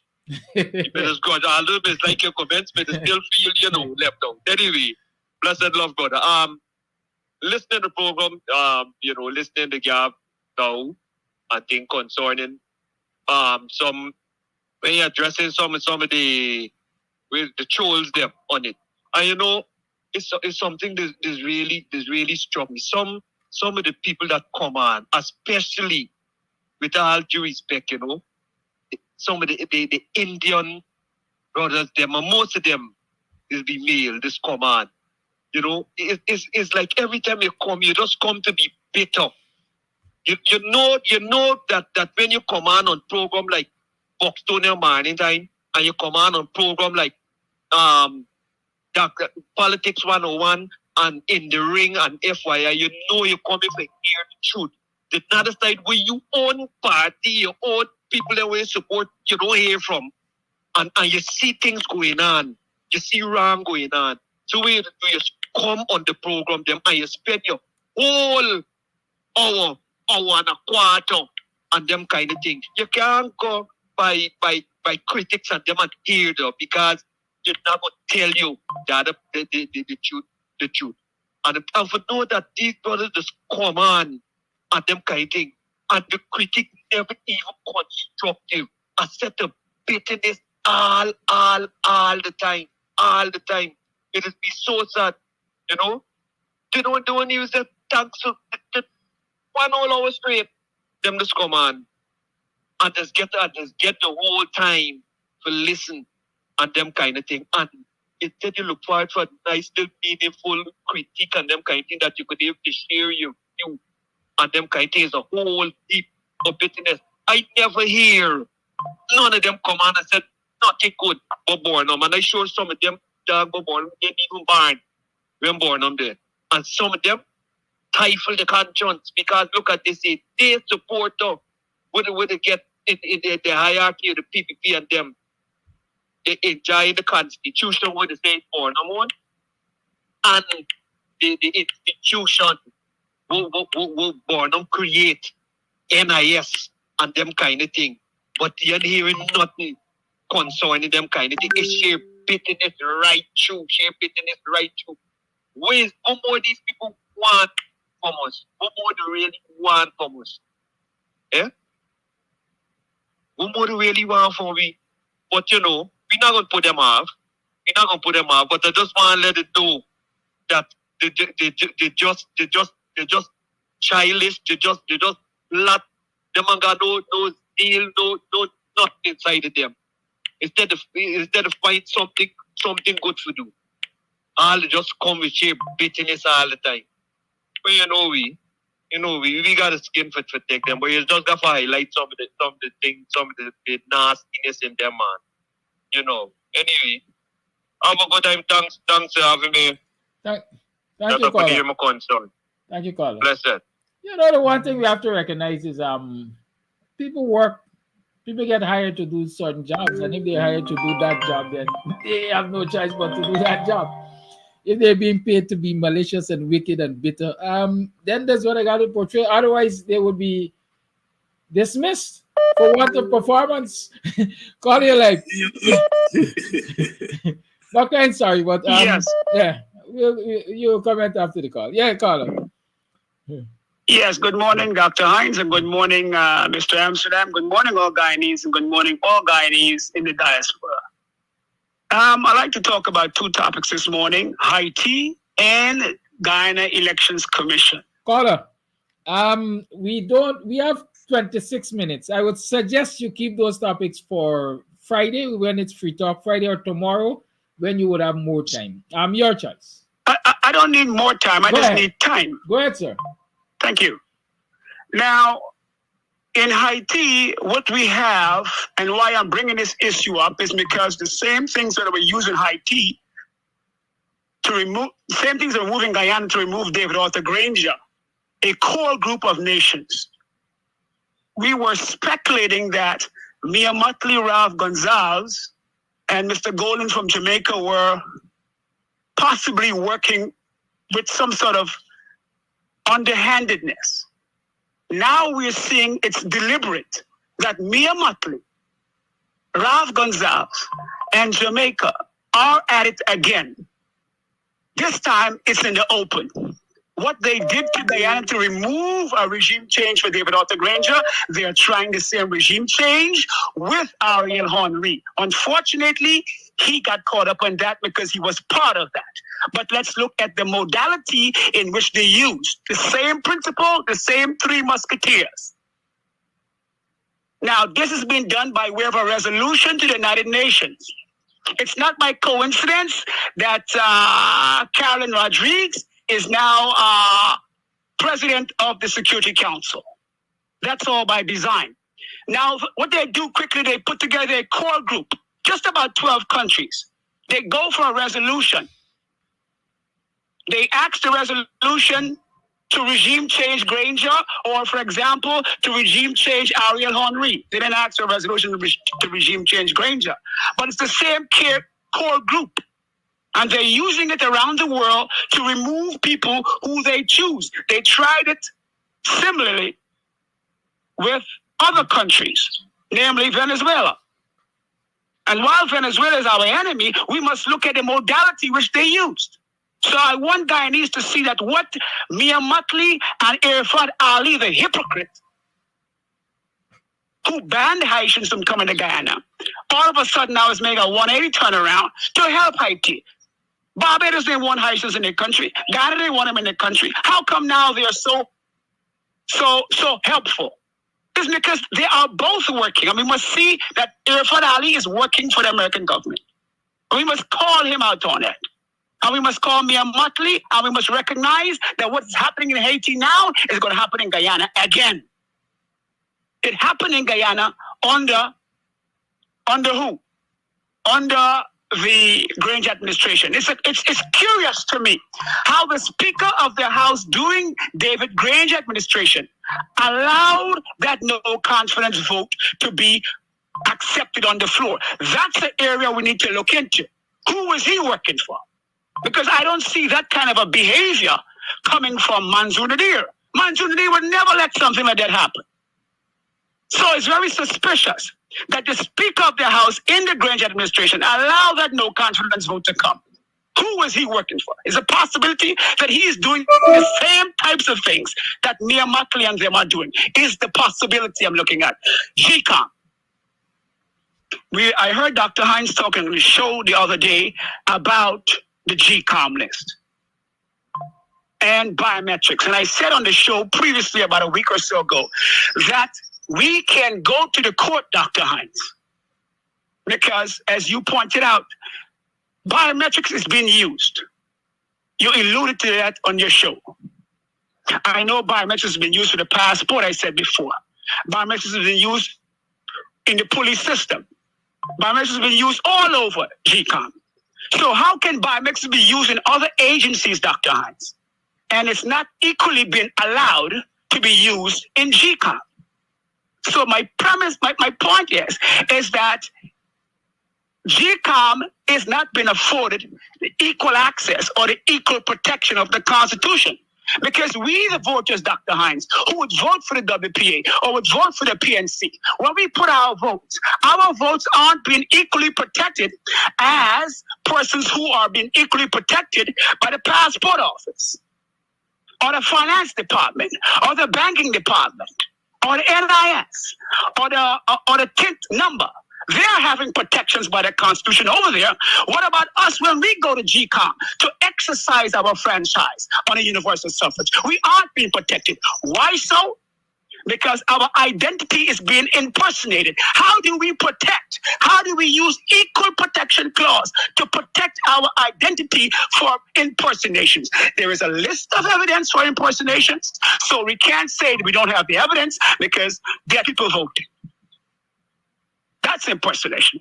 So like Gail Teixeira said, where's the evidence? The courts have the evidence and the police stations have the evidence in the last local government elections and previous elections. So there is the evidence. So again, to close, how do we protect our identity, Dr. Hines? With regards by using the equal protection clause. Okay, I heard you spoke about Roe versus Brown versus the Board of Education the other day. That was done on the Equal Protection Clause. So maybe you can understand. I know you do understand. But I just want to ask the question for the public. And hopefully you can explain it for the public, let the public know. Del Ford should also know. Nigel Hughes should also know. Amanza should also know that there is a winnable case for equal protection to protect the identity of voters who vote for the parties. Lastly, quickly, parties have a responsibility. The onus is upon parties as well as government to protect persons who vote in their constituencies and vote for their franchise. Once again, equal protection is the question. Thank you, Dr. Hines. Thank you, everyone, for listening. I accept my call. Thank you for your call. Dr. Hines. Well, there is need, and I think Kofi is correct. There is need for strengthening of our elections laws to protect the right to vote and the sanctity of the vote. And I think this is what 2020 has brought out for me. 2020 was not about people attempting to rig an election and all of that thing that they are bandying around. 2020 really shows how tenuous our electoral system is, how unprotected the vote is, that we need stronger legislation to ensure that our vote is intact and it's protected. And it should not be left to GCOM. Just as how GCOM, it was unconstitutional for GCOM to order recount, which means that what GCOM did there is GCOM has done away with petition. Because you no longer have to wait on a petition. Just go to GCOM and say, I see a man put up a sheet on a wall, do something, GCOM. And GCOM will do something. That's the precedent that was set from 2020. And then, once GCOM opened the boxes and saw how compromised our votes were, GCOM has not forwarded that information to the public so that it can be the basis for legislation. If GCOM had done a review of what happened in 2020, one of the things it was bound to say was that it is easy, given our system, given the voters list, it is easy for voter impersonation, and that the 2020 election was riddled with vote impersonation. If GCOM had done its review and made those things public, then the burden would be on the legislators to put laws in place to prevent that. But GCOM has not admitted that there was widespread voter impersonation, although it has the information. It has not done so. And so Kofi is right that our votes are not protected. It is not protected. Thank you for that. Call your life. A blessed good morning to you, Mr. Kadaki. Dr. Hines, a blessed good morning to you also and the rest of the Guyanese nation. Those who are in and out of the diaspora, God bless this program. Kofi, my heart after you, my brother. Well done, well put together, and well said. Flash, my heart after you to my brother in a part of a way. However, to move on with this government here, my brother, will never want to do what's right. We gotta make them do what's right. And that's why I love about Mr. Kadaki and I love about Mr. Hines. That's what you call leaders quality. When you could express yourself properly, when you have a vision and you're not afraid to take the bull by the horn, you speak truth to power. That's what leaders quality is. Just like what the opposition leader is doing. Yes, he's doing a fine job in the meantime. It's we, the citizens, have to stand up and resist the force of darkness and then allow them to go through. You know, this government right now got a head burying the sun. I am telling you without a doubt. And the one I got to say by the fruit, you're going to know. Look at the fruit. No matter how they try to lie or conceal, they are getting more and more exposed. I want to say thanks to the human rights that are here. They are hearing with their own self, they're seeing with their own eyes. Even though they are investigating, they are a part of what's taking place. And so when you look and see what happened, they know that the Guyanese are not lying upon this government. They know it's the truth. However, they got to go through the process and do what they're asked to do. And once again, human rights, thank you for coming here and thank you for your presence. When we look, it's amazing. The Guyanese asking themselves question. Like if the police force got some serious bounty killers in them, and many drive-by shooting, people are becoming suspicious. People like myself. Because when you look and see what happened to that sergeant, when they open fire, no war team, no nothing. And then finding all these excuses and trying to find excuse, even though the tail is exposed in the air. They are behaving like the thing under the cow tail. I'm speaking about the ground, right? They behave like the thing under the cow tail. Or anyhow, this government need to pull the socks up. And Guyanese got to make them pull up the sock. They ain't going to do right, Guyanese. We got to make them do what is right. Look what happened when they done the turn and say, imagine they got the car already in custody. What they said they're looking for. And yet say you're going to bring a police sergeant. If the man didn't even go in the station where he belongs to, Providence Station, he might not even get his support. And then if one for the left come to attack from the station, imagine what would have took place there. If an ordinary citizen, what will they do? So I'm glad the human rights is here, they're hearing, and they can listen and understand what is taking place in this country and what guy is saying is the truth. Look at Miss Gator share that shame. She's not ashamed to come with and say about evidence and evidence and evidence. My God, I tell you, God work in mysterious way. And everything in will come to light. God bless this nation. God bless the promise of the King Guyanese. We're going to get there. Let us stand up and continue to speak truth to power and stand up for what is right. Have a blessed day, Guyanese. And Mr. Kadaki, have a blessed day, Mr. HINDS. Thank you, caller. Let's take a break again for perspiration's sake. We have bills to pay, and so we'll pay some bills, and then we'll come back with further comments.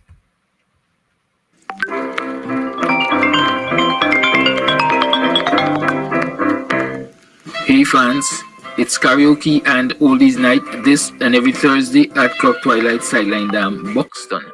Dance to the magical songs of yesteryear by popular DJs and Camps Audio. Admission is free. Come out, let's make memories at Club Twilight Sideline Dam, Buxton North.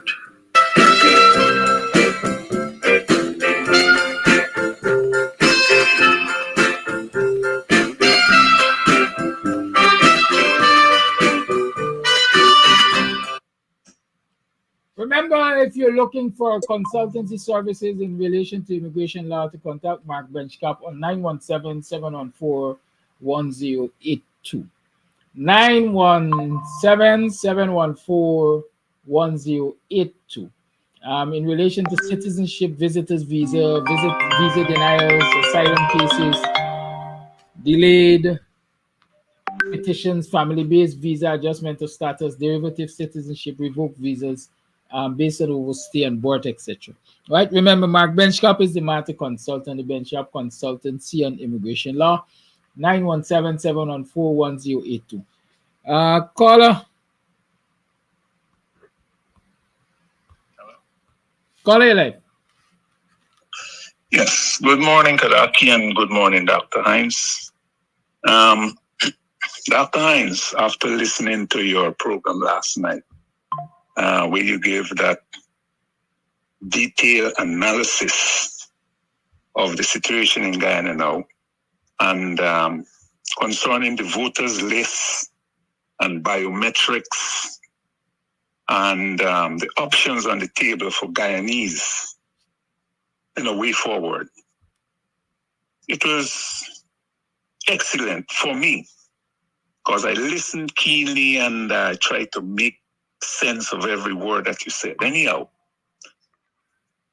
in Guyana right now, what we are seeing, what we know is going on, as far as my analysis goes, is that the PPP is pushing the citizenry to the brink of destruction. That's what I'm seeing. I think they believe that they have themselves secured. That is the core group of them, those rogue politicians on that side. They have themselves so secured that when things break out, because they have been so corrupt that, when things break out, they could just shift off to Dubai or wherever they want to go. and you can't get them there because of the laws of the country. You can't come after them and so on. So they don't care. But my advice really now is, along with yours, is to the citizenry of Guyana. We don't have Guyanese. We don't have no one to stand on our side right now because the geopolitics, they all need something from Guyana. And they rather deal with a rogue government than dealing with a straight government. Trust me. Because they don't want in this hemisphere, and this is my view, they don't want in this Western hemisphere another country come up powerful like them or close to them or independent from them in a big way. They don't want that. They want to control. It's like a kind of colonial thing. It's like we're a colony for the Western Hemisphere, for the big ones. So they don't want us to come up in a way. They see our policies and so on at the opposition. They don't want you to make your people independent and make them live in this good life and so on. That's my thought. So the geopolitics is, they rather deal with the PPP because they're corrupt. And so I'm saying to Guyanese that we have to come together. We have to come together and to save our country. It's something actually similar happening in Haiti because the people decide that outside forces have a great influence in that country and they want to put who they want to put to run the country, puppet governments, so that they could steal what they have. They have the eyes on that country because they have a very important metal there that is used in today's technology that is have a high demand in today's technology. So they want to break up that country. They want to put who they want so they could extract those things from that country.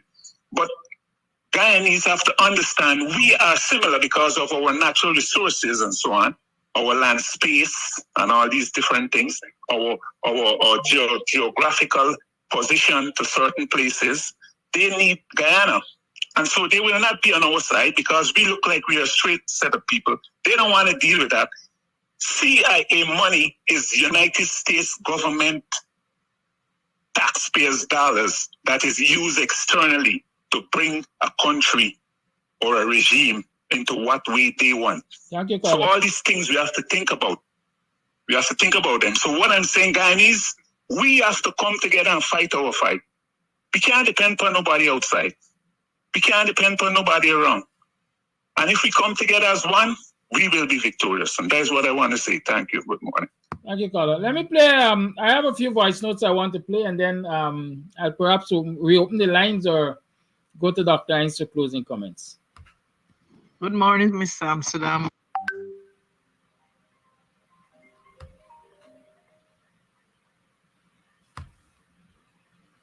Good morning, Mr. Hines. Kudos, kudos, kudos. You see, the PVP ain't know that this day would have come. And technology is big now. So everything they say, people are listening to them. And they realize that since they was installed, they're discriminating against Afro-Guyanese and Indo-Guyanese did not vote for them. So I am happy that the UN is grilling the government. And Gail Kashir, she's lying. And I know that she's lying. And the lie is going to catch up with them. So Guyanese, be strong. Be strong. And remember, whenever the election is called, vote the PPP out there. No good for Guyana. That is my take for today. I am disgusted. I am disgusted. Thank you, Dr. Hines, for bringing out the truth. I cannot believe the party that I love, as much as I love the PNC, would do something like that to Burnham. So it shows that folks in WPA still have a problem with PNC. So should we trust the PNC? Because we always like to throw out there, should we trust this person, trust the AFC and all that?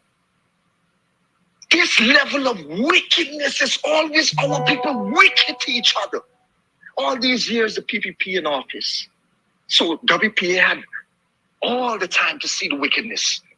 And you guys would still do something like that to farms.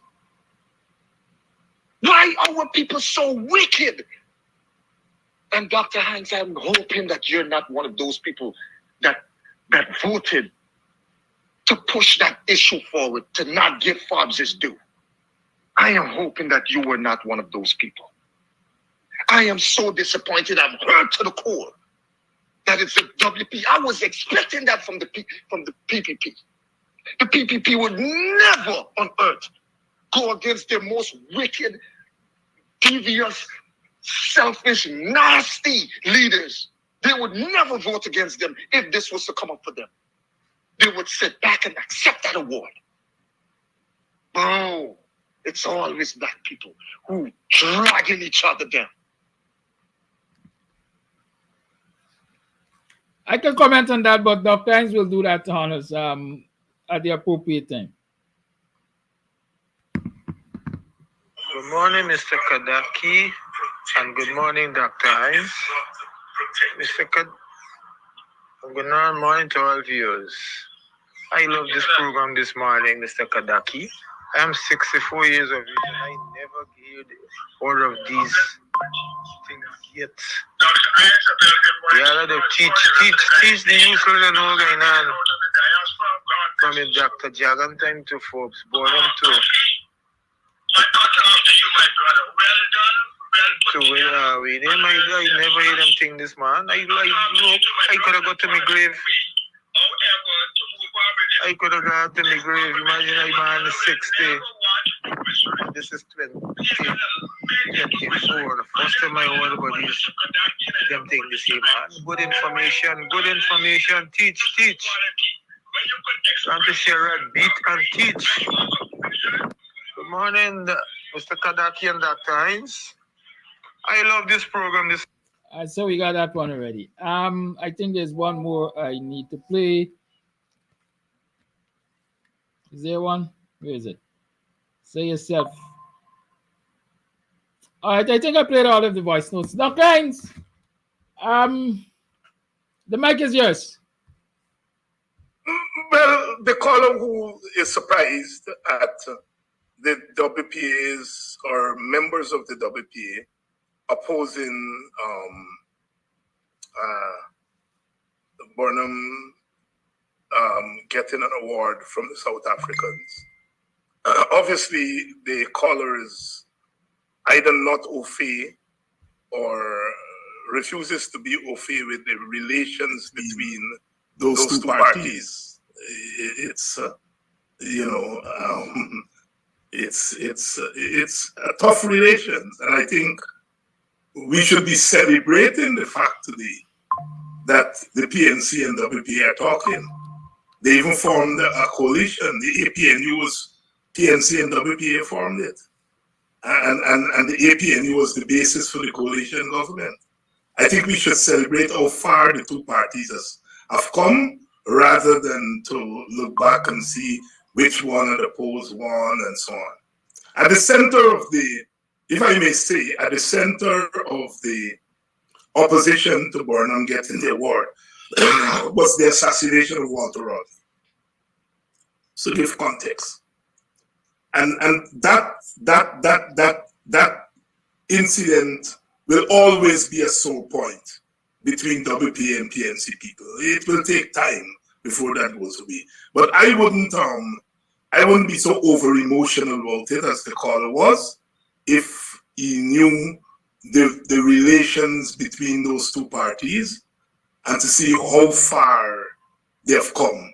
He would be celebrating rather than the thing. As I said, it was a split decision. We didn't have to vote or anything. No, there was no voting or anything. There was a petition that was to be signed, and some people signed it and some people didn't sign it. But I wouldn't make too much. I wouldn't make too much of it. Last night's program, which one of the callers referred to, I intend to do a follow-up to that, maybe tonight, I think. But I think the caller preempted me because what we did last night was to basically lay out where we are and to be honest. Because I don't think as politicians we are always honest. There are always things that we can't tell the public and so on. And I tried as much as possible to say, here is the situation. And I think the caller captured it. I mean, geopolitics determines who you deal with. And in today's geopolitics, the powers that be have determined that it's better to deal with the PPP. And they're not doing so for any honorable reason, because, you know, people don't make these decisions for honorable reason, not because the PPP is better, but maybe the PPP serve their purpose at this point in time. And as I said last night, this situation is not impossible. We have to swing that situation around. And one of your questions this morning, when you were asking me about the questioning at the United Nations Committee there, the fact that the question is led by the Americans, and I said, don't overread into it, but it is significant. There are things that we have to do to swing the situation. Politics that's politics. You know, at one time the foreign powers preferred the PNC. And they've now then they transitioned from the PNC and they preferred, they were all reticent about the PPP. They had to create the AFC and so on. That didn't work, and so they throw their bucket down with the PPP right now. But that is not permanent. There are all set of factors that go into changing that, and we have to work assiduously to turn that around. But we have to recognize where the problem is. And what I try to do most of the time is to say there are issues that we should be concerned about. I mean, you know, I hear PNC members talk about who should be their leader, whether Norton is the right leader, and whether Norton is doing what he's supposed to do, and so on and so forth. And I know there is a place for that. You know, I hear, you know, we talk about, you know, not saying anything positive about Jagan and so on and so forth. Those are all important issues. But what I try to do always is to say there are larger issues that are at play. And that when we consume our time on some of the other issues, that is, we spend too much time on some of the other issues and really don't recognize that there's some big things that we have to pay attention to. That grilling at the United Nations is really the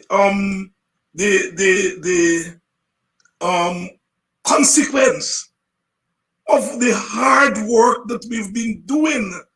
To watch a white man from America sit down there and show intimate knowledge of what is going on in our country. It shows he doesn't live here, but it shows that the work that we have been doing. Sometimes our own people tell me we talk too much. What we need is boots on the ground. The Lord, talk, boots on the ground. But here in the world, the PPP is being hung by their balls in front of the world, and that man is armed with the evidence that we have been able to provide over the last 3 years. I don't want to use the term victory and winning because, you know, people then start to lose. So I'm staying away from victory and winning, as I usually would say we are winning, and stay away from that. Because when you say we win, somebody gonna say no, we lose. And I don't want us to go there. But I'm saying that there are big, important overriding issues. Our elections in Guyana are not going to be determined solely by how we vote. In addition to how we vote, is where the forces that have their grip on our country, where they stand. It may be a phase that we are going through, but we have to recognize the phase that we are going through, and we have to recognize that there's some small things, some relatively small things, which on another day would be important. But right now, those things are not necessarily the most important things. You know, the callers talked about unity. I happen to believe very strongly, very firmly, that the absence of an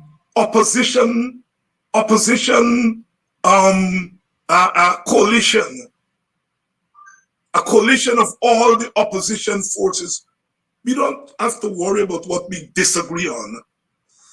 If we all agree that this PPP is bad for Guyana, that's as a minimum. And that should bring all the opposition forces to the table. You don't wait until you get in government to form a coalition. You form the coalition now. It must be not just a coalition in government, but a coalition in opposition to bad governance. And I think the absence of such a coalition is a political sin. It's a political sin. And we have to correct that.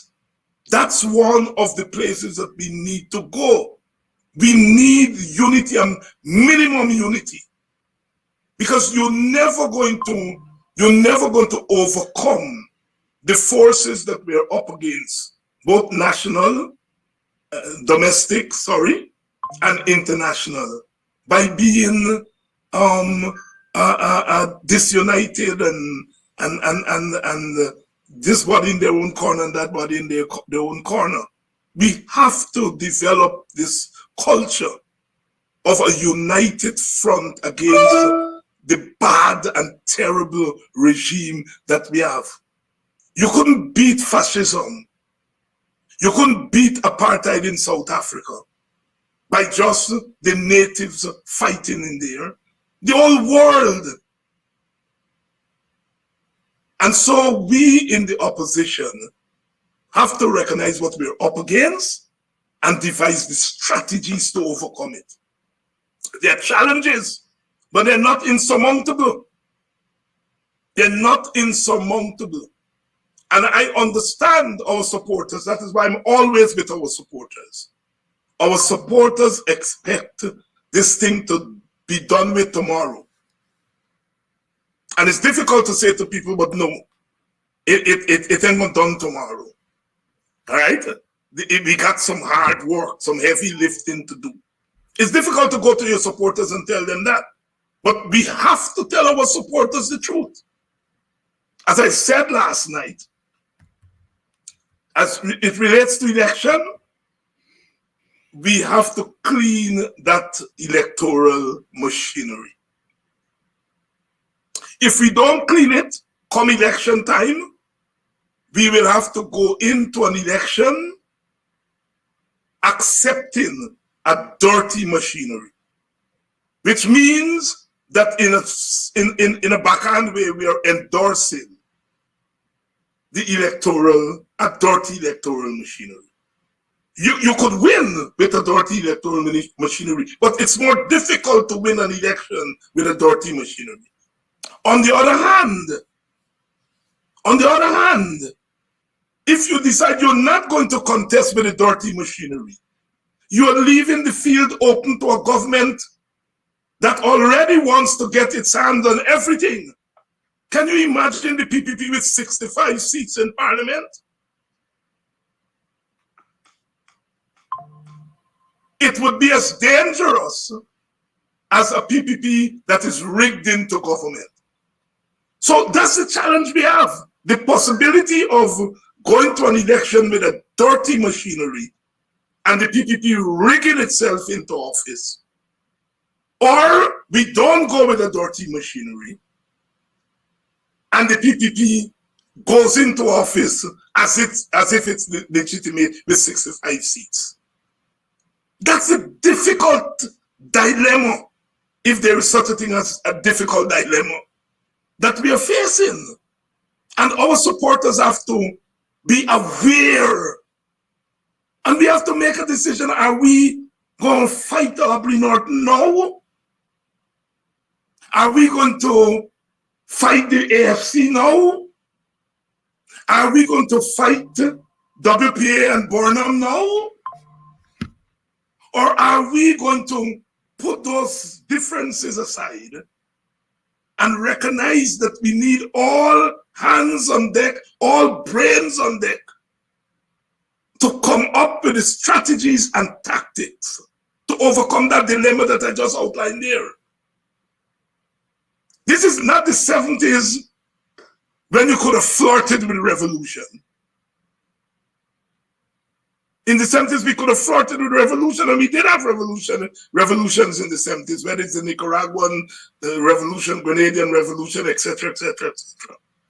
This is not the era that we can flirt with revolution. So that option is not clearly on the table. And so you got to bust your brains to create a revolution in an era that is not hospitable to revolution. That is the challenge we face as an opposition. And we have to decide whether some things are worth fighting now. Or as Black Stalin said, when Mr. Divider can divide the bread equally, then all are we going to go and jam down Dorothy. But until that time, wait, Dorothy, wait. There's some small fights that can wait. We have so much energy. It's not unlimited energy. And so therefore, I also want to talk about what I call small mercies. And that is why I've taken the term winning and victory off the table. Because like I say, once you begin to talk about winning, then the notion of losing comes in. And we cannot in the opposition afford to lose now. And we cannot afford for our supporters to walk around the place believing they lose. And so, therefore, we have to construct our own reality and construct our own ascendancy. You see? And that's the task, and we can't do it without our supporters. We cannot do it without our supporters. And we cannot therefore have this dissonance between leaders and supporters. I am not saying that we shouldn't do what we do normally and confront our issues as they come up and so on and so forth. But we have to be very careful that we divide our energies and put most of it to the overriding issue. We're at a critical period. As I said, the Guyana that we live in now, we have never seen it before, not since independence. We have had bad governance since independence. But the bad governance we have today is in a league by itself. Winston Jordan just said it. That his government paid the teachers even though they were on strike. It means that that government was at a different place than this government is. That government was thinking differently from this government. This government is at a different place. The whole weight of history. The PPP always said they were in office but not in power. And their objective is to be in office and in power at all cost. At all costs. You're not dealing with rational, reasonable governance here. You're dealing with intentionally irrational and unreasonable governance. It's not impossible to win them. The world has won against unreasonableness so many times. The world has beaten fascism, it has beaten apartheid, it has beaten colonialism, it has beaten slavery. All of them are irrational and brutal. And that's what we are dealing now. When we look at this government, we see glimpses of the plantation. We see glimpses of the boneyard during indentureship. We see glimpses of colonial rule. We see glimpses, well, more than glimpses of apartheid. We see more than hints of fascism. This government that we have in Guyana is really a potpourri of all the negative aspects of governance that the world has seen. And it's dangerous because we are a small society, small population. So the weight is going to be felt more. We first of all have to recognize where we are. And we are in a terrible place. Whereas in the old days, we can say, oh, just put boots on the ground, like Desmond I did. In 1997-98, I pointed that out last night. He was able to put boots on the ground, and the PPP, he got them to cut out 2 years of their office. He got them to get constitutional reform. It was a different PPP in a different time. This PPP is not about to sign no Ord-Munston Accord unless you lasso them. We have to understand what we're up against. On another day, we would have said the teachers won easily. That would have not been contested. But the reason some of our own supporters have contested that notion that the teachers win is that they're looking at the might of the government. A government that is prepared to use it. And Jack Dio stand up at Babu Jan and said, you know, we are going to deal with them. That's no idle talk. That's no idle talk. A PPP leader would not have gone there 25 years ago, 30 years ago. But the PPP leader feels confident in going there. We can no longer, as black people, look to the leadership of the police force and the army as kith and kin. How it could have, in that time, talk about the police and the army as kith and kin. We cannot do that today. We are a changed country. And we have to drill that in our heads so that we do not judge ourselves by the standards that we judge ourselves 20 years ago, 15 years ago. Our challenges are enormous, and it means that our tactics and strategy have to change. Thank you, Dr. And until we get there, as the Californian said, wait, Dorothy, wait. I don't want you to go now. I don't want you to start a new program either. But there's an interesting question you might want to answer now, or let's set a date to deal with it. Who's the leader and the General Secretary of the Working People's Alliance? You're a member of the Working People's Alliance. That's not the question. Who is the leader and General Secretary of the Working People's Alliance? We'll deal with that another day. Very well. Good. Thank you very much. Have a good day. Thank you for your time. It's 90 minutes past the 9 o'clock hour, and that is why I exactly said that, because some things you don't just give a yes and no and one word answer. Some things have deeper discussions behind it. And so I want us to have adequate time to discuss that with the audience. All right, it's 20 past 9. It's time for me to go. But I'm reminding you that tomorrow is Thursday night. It's at Club Twilight. We have oldies tomorrow night. And so come on down and support the oldies and karaoke at Club Twilight. Also, if you're looking for immigration services to contact Mark Benchcap, I'll give you that number just now. But let's talk about this oldies and karaoke at Club Twilight tomorrow night. Come on down. Support the thing. Hey fans, it's karaoke and oldies night this and every Thursday at Club Twilight Sideline Dam, Buxton. Dance to the magical songs of yesteryear by popular DJs and Camps Audio. Admission is free. Come out. Let's make memories at Club Twilight Sideline Dam, Buxton North.